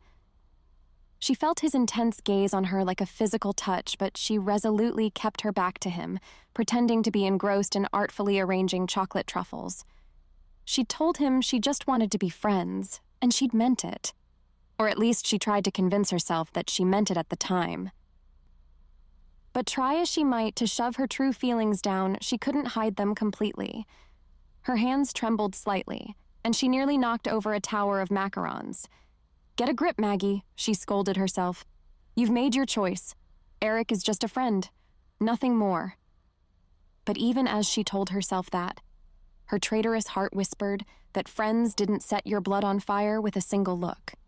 Friends didn't invade your dreams and make you ache with longing. She risked a glance over her shoulder and immediately regretted it. Eric was helping the DJ set up in the corner, his muscular arms straining as he lifted a heavy speaker. The memory of those arms wrapped around her. His hands tangled in her hair as he kissed her senseless flashed through her mind. Maggie quickly turned back to the dessert table, her face heating. She couldn't bear to look at Eric without her stomach twisting with regret. Though whether it was regret over what they'd done or her decision not to pursue things further, she couldn't say. "Everything okay, Maggie?" Bastian asked, concern lacing his voice. "You seem distracted." She plastered on a bright smile. "I'm fine. Just want everything to be perfect for Sophia and Ethan." Bastian nodded, his gaze warm and understanding. "They're lucky to have you as a friend. You've done an amazing job with all this." "Thanks. I couldn't have done it without your help." She bumped his shoulder playfully with hers. "We make a pretty good team." "That we do," he agreed, his dimples flashing. "In fact, I was thinking, maybe we should partner up more often. I could use your keen eye for design at the bakery." Maggie forced a laugh, trying to ignore the sinking feeling in her gut. Bastian was sweet and charming, everything she should want in a guy. But no matter how much she tried to convince herself otherwise, her heart stubbornly kept beating for a certain dark-haired realtor. She sensed his presence before she saw him, the air seeming to crackle with tension as he approached. Maggie kept her eyes firmly fixed on the mini cheesecakes, determined not to acknowledge him. "Well, aren't you two cozy?" Eric remarked, trying and failing to keep his tone light. His normal playful banter fell flat, an undercurrent of tension vibrating through his words. Maggie spun to face him, her eyes widening in surprise before narrowing into an annoyed glare. This was not what she needed right now. Not on Sophia's wedding day. "Eric, I didn't see you there." "Clearly," he bit out. His gaze flicked to Bastian, something dark and possessive flaring in those obsidian depths. "Mind if I cut in?" "Actually, we were in the middle of—" Maggie began hotly, her cheeks flushing. No, it's fine," Bastian interjected smoothly, already backing away with his hands raised. "I should go check on the cake anyway. Catch you later, Maggie." With a friendly nod to Eric, he made his retreat. And then there were two. Maggie crossed her arms, jutting her chin up defiantly as she met Eric's heated stare.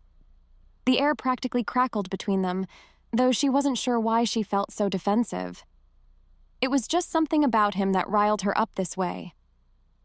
"What was that about?" she demanded. "Bastian and I were just talking." "Looked like more than talking to me," Eric grumbled. He took a step closer, crowding into her space until the spicy scent of his cologne filled her nostrils, making her head swim. "You two seemed awfully Friendly. Maggie's pulse stuttered, even as indignation rose within her. How dare he act like some sort of jealous boyfriend when he'd readily agreed to be nothing more than friends with her? The mixed signals were giving her whiplash. She thought back to Sophia's apartment, knowing that if he'd made any attempt at all to have something more with her after they left that cabin, she'd have said yes. But that wasn't how it played out. He ignored her until the brunch, and then he was far too quick to agree with her that it had been a mistake. He'd said she was right, that they should just be friends. What's it to you? She tilted her head, eyes glittering with challenge. Last I checked, my friendships were none of your business, Dela Cruz. His jaw ticked at the use of his last name. Maybe not, but as your friend, I'm just looking out for you. That's right, because we're such good friends. The words tasted bitter on her tongue. Images of wandering hands and scorching kisses, the press of his hard body against hers, flashed unbidden through her mind. Maggie quickly shook them away, hating the yearning that grew inside her, the traitorous part that craved his touch. Eric's eyes darkened, his Adam's apple bobbing as he swallowed hard. Maggie, you know I care about you. I'm just trying to protect you. I don't need your protection, she snapped. Hurt bloomed in her chest, constricting her lungs. And I definitely don't need you scaring off perfectly nice guys who also want to be my friend. Rojo, please, just listen. No, you listen, Maggie seethed. She jabbed a finger into his chest, ignoring the electric tingle that raced up her arm at the contact. I'm a grown woman, Eric. I can take care of myself. So, why don't you go protect someone else and leave me alone? She'd fallen for her arrogant, infuriating, completely unsuitable friend, and she had no idea what to do about it. Maggie. Eric's voice was low, almost pleading. Can we talk? Please? She straightened, squaring her shoulders as she finally met his gaze. His dark eyes were filled with an emotion she couldn't quite place. Remorse, perhaps, or something deeper. It made her heart twist painfully in her chest. I think you've said enough, she replied coolly, proud of how steady her voice sounded. Inside, she was a mess of raw nerves and confused feelings. Eric ran a hand through his hair, frustration evident in the tense set of his jaw. I didn't mean it like that. I don't know how to do this. Do what exactly? Maggie arched a brow, crossing her arms defensively over her chest. He stepped closer, his gaze intense as it locked with hers. This. Us. I'm not good at being friends, Maggie. I never have been. Eric's shoulders slumped, guilt etched across his handsome features. I'm sorry. I panicked, okay? Seeing you with Bastion, it got to me. He stepped closer, his hand still holding hers, his thumb gently caressing her knuckles. But that's no excuse for how I treated you. You deserve better than that. Maggie's heart skipped a beat at his touch, warmth spreading through her veins. She wanted to stay mad at him, to protect herself from the vulnerability she felt in his presence, but the sincerity in his eyes made it impossible. Maggie, please, Eric implored, his voice soft and earnest. I know I've messed up, but don't shut me out. I can't stand the thought of losing you as a friend. Or more. Torn between her lingering feelings for him and the fear of getting hurt, Maggie took a step back, breaking his touch. She searched his eyes for any sign of insincerity, but found none. The weight of their unspoken connection hung heavily in the air, suffocating her resolve. I need some distance, Eric, she finally said, her voice barely above a whisper. At least until after the wedding. Maybe we both do. Eric's expression fell, a mix of regret and understanding crossing his features. He nodded slowly, his gaze never leaving hers. I get it, he responded quietly. Take all the time you need, Maggie. I'll be here when you're ready. As your friend. With a heavy heart and a tangle of conflicting emotions, Maggie watched Eric turn on his heel and walk away, a pang of regret twisting in her chest. She knew distancing herself from him was the right thing to do, For now, at least. Chapter 15. Eric. The dressing room buzzed with activity as the groomsmen got ready. They were still a few hours out from showtime, and Eric couldn't shake the image of a certain fiery redhead from his mind. He was worried he might trip and fall down the aisle if he didn't get these thoughts out before the wedding started. But she'd been adamant. He just didn't understand why. He pulled Brad and Ethan aside, finding a quiet corner amidst the festive chaos. His heart raced, palms clammy as he tried to find the words. "Guys, I know this probably isn't the best timing, but I need to talk to you about something," Eric began, his voice unsteady. "It's about Maggie." Ethan and Brad exchanged a knowing glance. "What's on your mind, man?" Ethan asked, his tone reassuring. Eric hesitated, unsure how to untangle the web of emotions that had consumed him since that fateful day in the cabin. He took a deep breath. "Maggie and I, we kissed when we were trapped together during the blizzard." The confession hung in the air for a moment. Eric's mind drifted back to that passionate embrace, the way Maggie's fiery hair had cascaded over her shoulders, the taste of her lips against his, the electrifying spark that had ignited between them. It had felt so right, so inevitable. But in the aftermath, doubt had crept in like a thief in the night, stealing away his confidence. "I can't stop thinking about her," Eric admitted, running a hand through his dark hair. "But what if she doesn't feel the same way? What if she really does just want to be friends? I mean, she's said it more than once." Ethan placed a reassuring hand on Eric's shoulder. "Listen, man, I've seen the way Maggie looks at you when she thinks no one's watching. There's something there, trust me. She might be scared, just like you are, but that doesn't mean the feelings aren't real." Eric ran a hand through his dark hair, his eyes filled with uncertainty. "I don't know, Ethan. That kiss in the cabin? It was incredible, but afterward, she said it was a mistake. What if she really believes that?" Brad shook his head, a knowing grin on his face. "Actions speak louder than words, my friend. And from what I've seen, Maggie's actions are screaming that she's into you." "He's right," Ethan agreed. "The way you two argue, the heated glances, the way she gravitates toward you, it's all just built-up attraction waiting to explode." Eric leaned against the wall, his mind racing. Could they be right? Could Maggie actually have feelings for him too?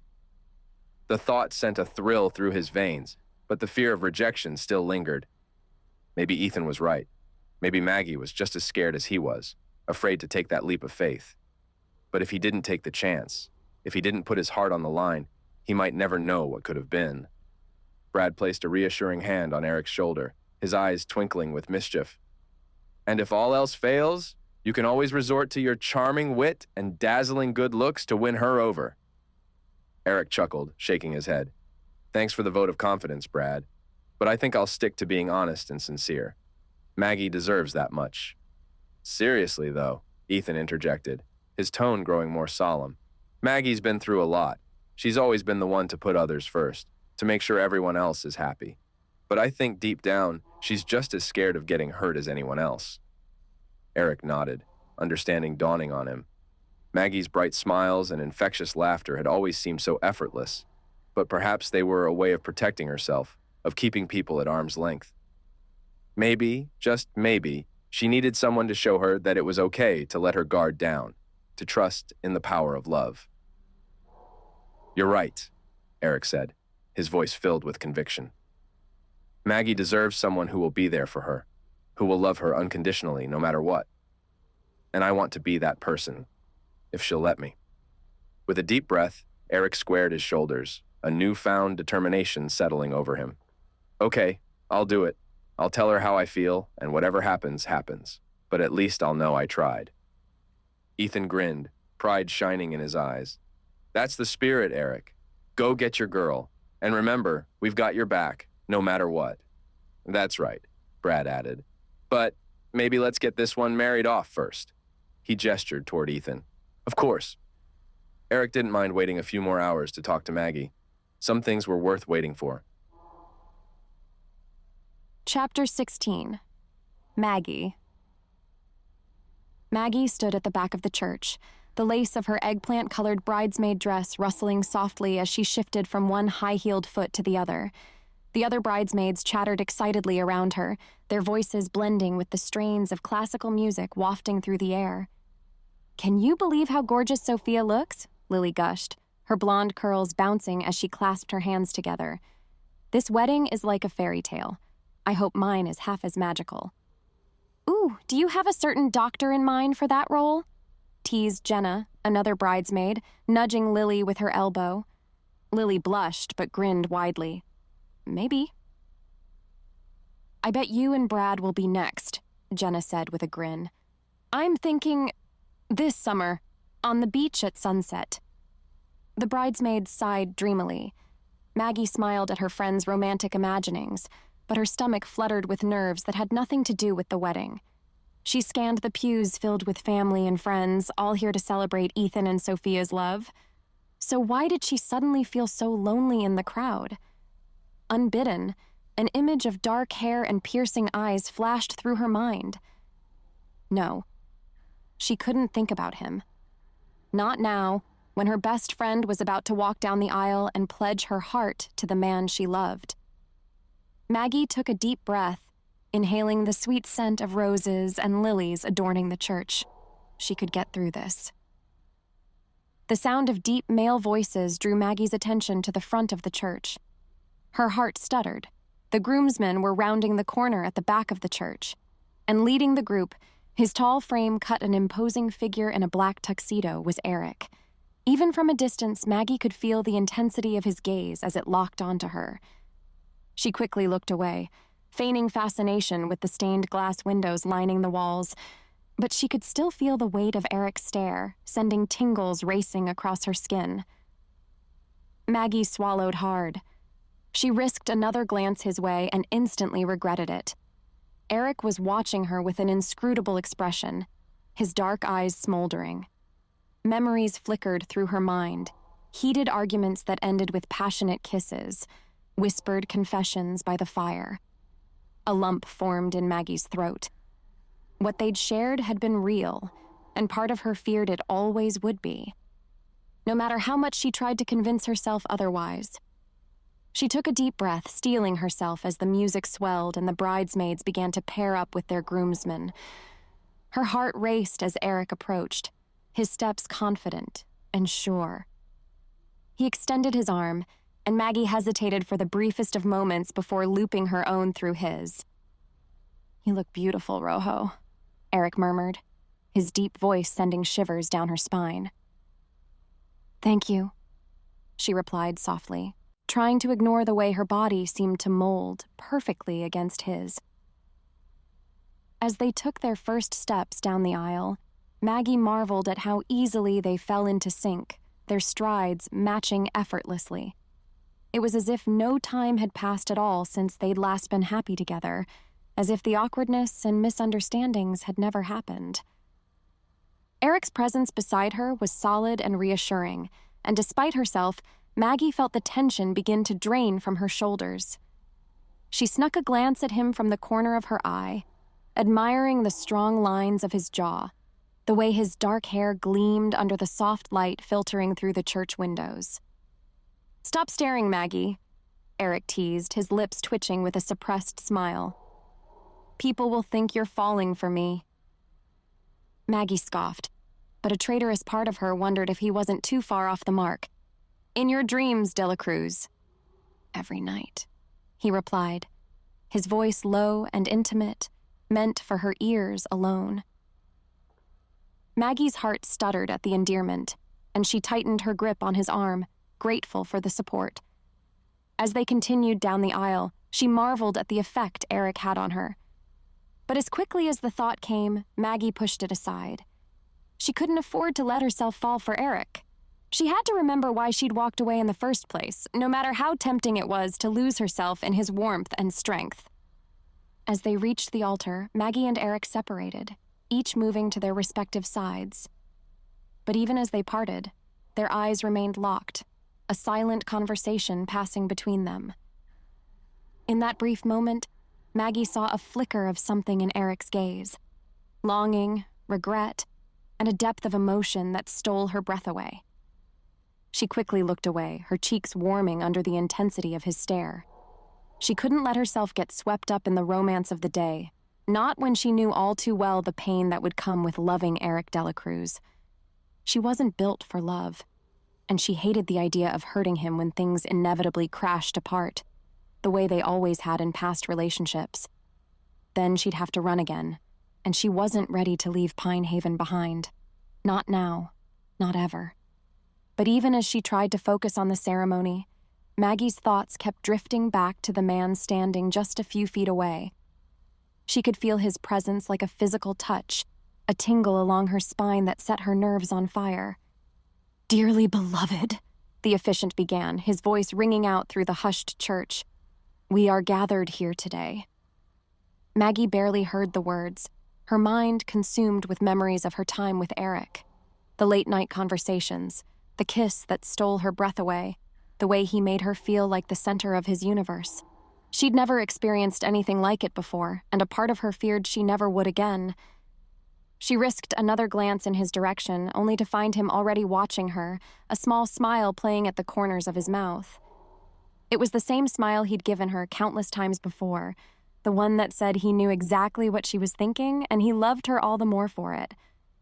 Maggie's heart clenched, and she quickly looked away, blinking back the sudden sting of tears. But as the ceremony continued, Maggie found it harder and harder to ignore the pull of Eric's presence. It was like a force of nature, drawing her in despite her best efforts to resist.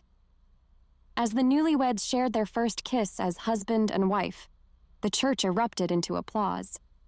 Maggie clapped along with the rest of the guests, but her mind was elsewhere, lost in a fantasy of her own wedding day.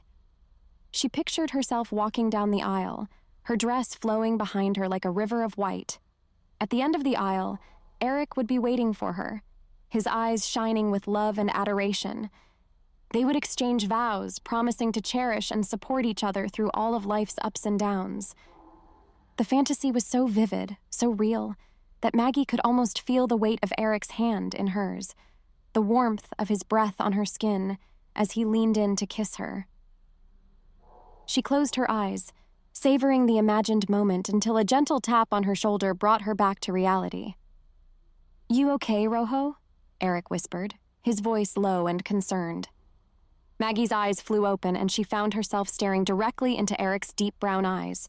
For a moment, she was speechless, caught off guard by the intensity of his gaze. "I'm fine," she managed to say, her voice barely above a whisper. "Just got a little lost in thought, I guess." Eric's brow furrowed, and he opened his mouth as if to say something more, but before he could, the wedding party began to make their way back down the aisle. Maggie quickly fell into step beside him, grateful for the distraction. As they reached the end of the aisle and stepped out into the bright sunlight, Maggie forced herself to focus on the present moment. This was Ethan and Sophia's day, a celebration of their love and commitment to each other, and she wouldn't let her own complicated feelings for Eric overshadow that.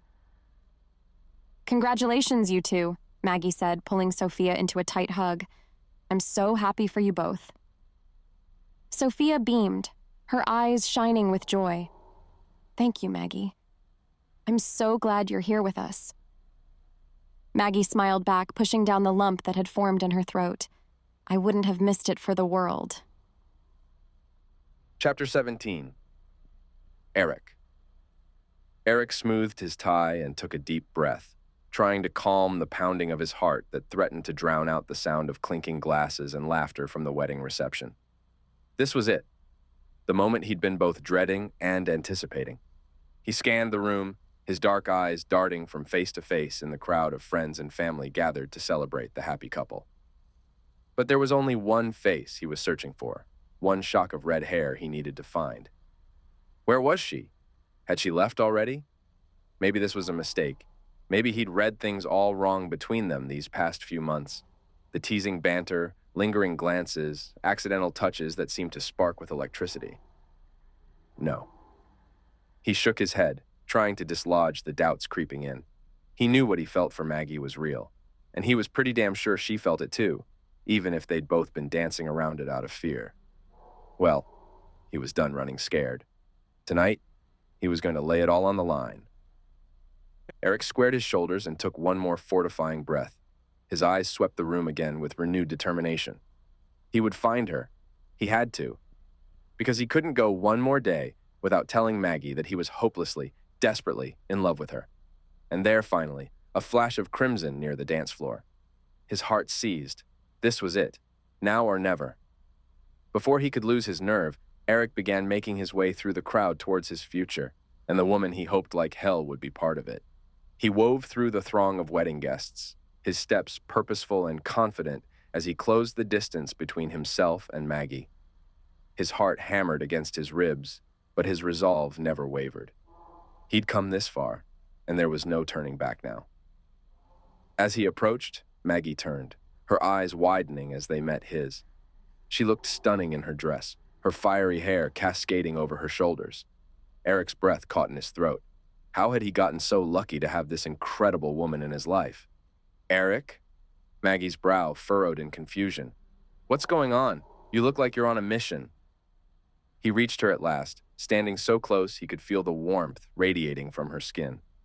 I am, he said, his voice low and intense. There's something I need to tell you, Maggie. Something I should have said a long time ago. Around them, conversations began to fade as curious eyes turned their way. Eric barely noticed. His entire world had narrowed down to the woman in front of him, and the words he'd been waiting to say.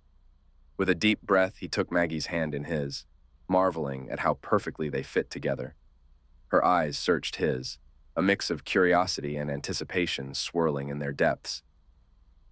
Maggie, he began, his voice steady despite the emotions coursing through him. From the moment you crashed into my life, everything changed. You've turned my world upside down in the best possible way, and somewhere along the line, I fell completely in love with you. A collective gasp rippled through the room, followed by a hush as everyone waited for Maggie's response. But Eric only had eyes for her, watching as realization dawned on her face, her lips parting in surprise. I know we've had our ups and downs, he continued, and I know I haven't always made things easy, but I'm done running from this, from us. You're it for me, Rojo. I love you, and I want to spend the rest of my life showing you just how much. He held his breath, his heart on his sleeve as he waited for Maggie to say something, anything. The seconds stretched between them, each one feeling like an eternity. And then, slowly, a smile bloomed across Maggie's face, brighter than the sun. Oh, Eric, she whispered, her eyes shining with unshed tears. You have no idea how much I love to hear you say those words. Relief and joy crashed over Eric in equal measure. He gathered Maggie into his arms, pulling her close as he lowered his head to capture her lips in a searing kiss. Around them, the room erupted in cheers and applause, but Eric barely heard them. All that mattered was the woman in his arms and the future they would build together. As they broke apart, breathless and giddy with joy, Eric rested his forehead against Maggie's. I'm never letting you go, Rojo, he whispered. You're stuck with me now. Maggie laughed, her eyes sparkling with happiness. I wouldn't have it any other way, she said, pulling him in for another quick kiss. I'm sorry it took me so long to get here, he said softly, brushing a stray curl from her face. I was so afraid of getting hurt, of letting myself be vulnerable, that I almost lost the best thing that ever happened to me. Maggie shook her head, her smile never wavering. I'm sorry too. I was scared and I tried to push you away, but it doesn't matter how long it took, she said. What matters is that we're here now, together, and I'm not going anywhere. Eric's heart swelled at her words, at the love and certainty he saw in her eyes. He'd never believed in fate or destiny, but standing there with Maggie in his arms, he knew that everything in his life had led him to this moment, to her. I love you, Maggie, he said, his voice rough with emotion. I love your passion, your kindness, your stubborn determination to see the best in everyone, even a grumpy old man like me. You've changed me in ways I never thought possible, and I can't imagine my life without you in it. Maggie's eyes sparkled with mischief. Grumpy old man, huh? She teased. I don't know, I think you're pretty cute when you're grumpy. Eric laughed, pulling her close once more. You're impossible, he said, but there was no heat in his words, only affection. As they swayed together on the dance floor, lost in their own little world, Eric knew that he was exactly where he was meant to be. For the first time in his life, Eric wasn't afraid of the future. He was excited for it, eager to see what adventures lay ahead for him and Maggie. And as he held her close, breathing in the sweet scent of her perfume, he knew that no matter what happened, he would never let her go again. They were immediately surrounded by a sea of well-wishers, their friends and family eager to offer their congratulations and support. "It's about time!" Ethan exclaimed, clapping him on the back. "I was starting to think you two would never get your act together." Eric grinned, his arm wrapped securely around Maggie's waist. "What can I say? I'm a slow learner." Sophia pulled Maggie into a tight hug. "I'm so happy for you, Mags," she said, her eyes misty with tears. "You deserve all the love in the world." As they made their way through the crowd, accepting hugs and handshakes from everyone they passed, Eric leaned in close to Maggie's ear. "How does it feel to be the most popular girl at the party?" he teased. Maggie laughed, her cheeks flushed with happiness. "It's a little overwhelming, to be honest. This isn't even our party. Where did Sophia and Ethan run off to?" She glanced around the room with an enormous grin. "I'm not used to being the center of attention." "Get used to it, Rojo," Eric said, pressing a kiss to her temple, "because I plan on showing you off every chance I get." As the night continued, Eric led Maggie onto the dance floor, a soft smile playing on his lips. The band struck up a slow, romantic tune, and Eric pulled her close, their bodies moving in perfect sync. Maggie rested her head on his chest, feeling the steady beat of his heart beneath her cheek. "You know," Eric murmured, his breath tickling her ear, "I never thought I'd be the kind of guy who'd enjoy dancing." Maggie laughed softly, lifting her head to meet his gaze. "And yet, here you are, sweeping me off my feet. I guess you bring out the best in me." The song came to an end, and Eric led Maggie off the dance floor, his hand never leaving the small of her back. They found a quiet corner, away from the bustling reception, and Eric pulled her into his arms once more. "I can't believe this is real," Maggie whispered, her fingers playing with the lapels of his suit jacket. "Believe it, Rojo," Eric said, his voice low and filled with emotion. "This is just the beginning of our forever." Epilogue. Maggie. Sunlight crept through the curtains of Maggie and Eric's cozy bedroom, illuminating their entangled bodies beneath the soft comforter. Maggie stirred, her eyelids fluttering open to gaze upon Eric's handsome face, still peaceful in sleep. Eric's eyes opened to meet hers, the deep brown depths filled with adoration. "Morning, Rojo," he whispered, using the nickname he'd given her when they first met. Maggie giggled softly. "Morning yourself." She leaned in, brushing her lips against his. "Sleep well?" "Better than ever with you beside me," Eric replied, pulling her closer and capturing her lips in a slow, sensual kiss. Maggie sighed contentedly, savoring the feel of his strong arms around her. Waking up to Eric's kisses was a pleasure she never tired of. After a few blissful moments, Maggie playfully swatted at Eric's chest. "All right, lover boy, time to get moving. I'm starving." "Breakfast does sound good," Eric agreed, nuzzling her neck. "But this..." He trailed kisses along her jaw. "Tastes even better." Laughing, Maggie extracted herself from his embrace. "Behave. I'll get started on breakfast while you shower." Eric smirked, his dark eyes twinkling mischievously. "Is that an invitation?" "Down, boy." Maggie tossed a pillow at him, giggling as she slipped out of bed. She padded to the kitchen, grabbing ingredients for omelets and starting the coffee maker. The sizzling sound of eggs hitting the hot skillet filled the room. A few minutes later, Eric emerged from the bedroom, his damp hair tousled. He snuck up behind Maggie, wrapping his arms around her waist and pressing a kiss to her neck. "Smells amazing." "It'll taste even better if you let me finish cooking without distraction," she teased, leaning back against his solid chest. "No promises," Eric murmured, his breath tickling her ear. Maggie shivered pleasantly, marveling at the intimacy of their morning routine. Eric reached around her to snag a piece of bell pepper from the cutting board. Maggie playfully smacked his hand away. "Hey, wait your turn, mister." "Yes, ma'am," he chuckled, releasing her to pour them each a mug of coffee. He added a splash of cream to hers, just the way she liked it.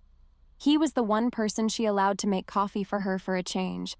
As Maggie plated the omelets, Eric set the table, sneaking in another quick kiss as he passed by. They settled into their chairs, digging into the savory breakfast. "This is perfect," Eric said sincerely, meeting Maggie's gaze across the table. "Waking up with you, starting our days together like this. I couldn't ask for anything more." Maggie took a sip of her perfectly crafted coffee, her eyes sparkling with excitement. "I've been experimenting with a new blend at Java Joy," she shared, leaning forward. "It's a mix of Sumatran and Ethiopian beans with just a hint of vanilla. The customers are loving it." Eric reached across the table, gently squeezing her hand. "That's fantastic, Mags. I'm so proud of you and your passion for your work. You pour your heart into every cup." His dark eyes shone with genuine admiration. Maggie's cheeks flushed at the praise, her heart fluttering. "Thanks." She interlaced their fingers, savoring the warmth of his touch. "So, how about you? Any exciting news from the world of real estate?" A grin tugged at Eric's lips. "Actually, I just closed a big deal yesterday. Remember that young couple I told you about? The ones expecting their first baby?" Maggie nodded, and he continued. "I found them the perfect starter home with a beautiful nursery and a big backyard for their little one to play in." "Eric, that's wonderful," Maggie exclaimed, her face lighting up with pride. "You have such a gift for helping people find their dream homes. Those clients are lucky to have you." Eric ducked his head, a rare hint of shyness in his smile. "I just want to make a difference, you know? Give people a place to build their lives and make memories, like we have here." He gestured around their cozy kitchen, his eyes soft with emotion. Maggie's heart melted at his words. She stood, rounding the table to perch on his lap. "You do make a difference," she murmured, cupping his face in her hands. "Every single day, and I love you for it." Eric's arms encircled her waist, pulling her close. "I love you too, Rojo," he whispered against her lips, using the nickname that never failed to send a thrill through her. He kissed her deeply, pouring all his affection and gratitude into the tender embrace. Later that morning, Maggie breezed into Java Joy, a vibrant smile on her face as she greeted her coworkers and regular customers. The scent of freshly brewed coffee and warm pastries swirled around her, a warm hug welcoming her back. "Good morning, everyone," she called out, tying her apron around her waist and joining her fellow baristas behind the counter. She high-fived her newest hire, Morgan, before turning her attention to the first customer in line. "Hey there, Miss Lena, the usual vanilla latte with an extra shot of espresso?" Maggie asked, already reaching for a cup. The elderly woman chuckled, her eyes crinkling at the corners. "You know me too well, Maggie. How's that boyfriend of yours? Still keeping you on your toes?"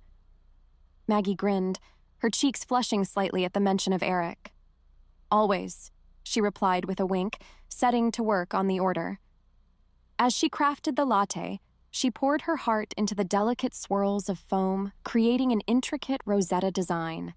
Handing the drink to Miss Lena, Maggie leaned forward conspiratorially. "I've been working on a new coffee blend," she whispered. "I think it's going to be a game changer." Across the cafe, Eric strode in, his confident demeanor drawing the attention of several patrons. He spotted Maggie behind the counter and couldn't resist the urge to steal a quick kiss. Approaching the bar, he leaned over, capturing her lips in a brief but tender embrace. "Well, hello again. Looks like you're in your element here." Maggie smiled against his lips, her heart fluttering at his touch. "And you're in yours," she replied, nodding towards the booth where his clients waited. "Go work your magic, Mr. Real Estate Hotshot." Eric chuckled, stealing one last kiss before heading to his meeting. As he slid into the booth, he extended his hand to his clients, a charming smile on his face. "Mr. and Mrs. Sims, it's great to see you again. I have some fantastic properties to show you today." He opened his laptop, displaying a stunning craftsman-style home on the screen. "This one just came on the market, and I think it ticks all the boxes on your wish list." Maggie watched from behind the counter, her heart swelling with pride as she observed Eric doing what he did best. The way he connected with his clients, the genuine care he showed for their needs and dreams. It was one of the many reasons she had fallen in love with him. He left for a bit, but Eric was waiting as Maggie's shift ended, a bouquet of wildflowers in his hand. "What's this for?" she asked. "The best 6 months of my life." Eric grinned sheepishly. "I know I'm a little early, but they're perfect. Just like this life we've created together. I love it." "Me too," Eric replied softly, his breath tickling her ear. "But not as much as I love you." Maggie's heart swelled, the depth of her feelings for this man threatening to overwhelm her. She twisted in his arms, cupping his face in her hands. "I love you too, Eric. More than I ever thought possible." Their lips met in a tender kiss, the world around them fading away until there was nothing but the two of them, lost in the perfect moment. As they parted, foreheads resting against each other, Maggie knew with absolute certainty that this was where she belonged, in the arms of the man who had shown her what true love really meant. The future stretched out before them, filled with endless possibilities and the promise of a lifetime spent together. This has been Snowed In Together in Pine Haven. Written by Laura Abbott. Copyright 2024 by Laura Abbott.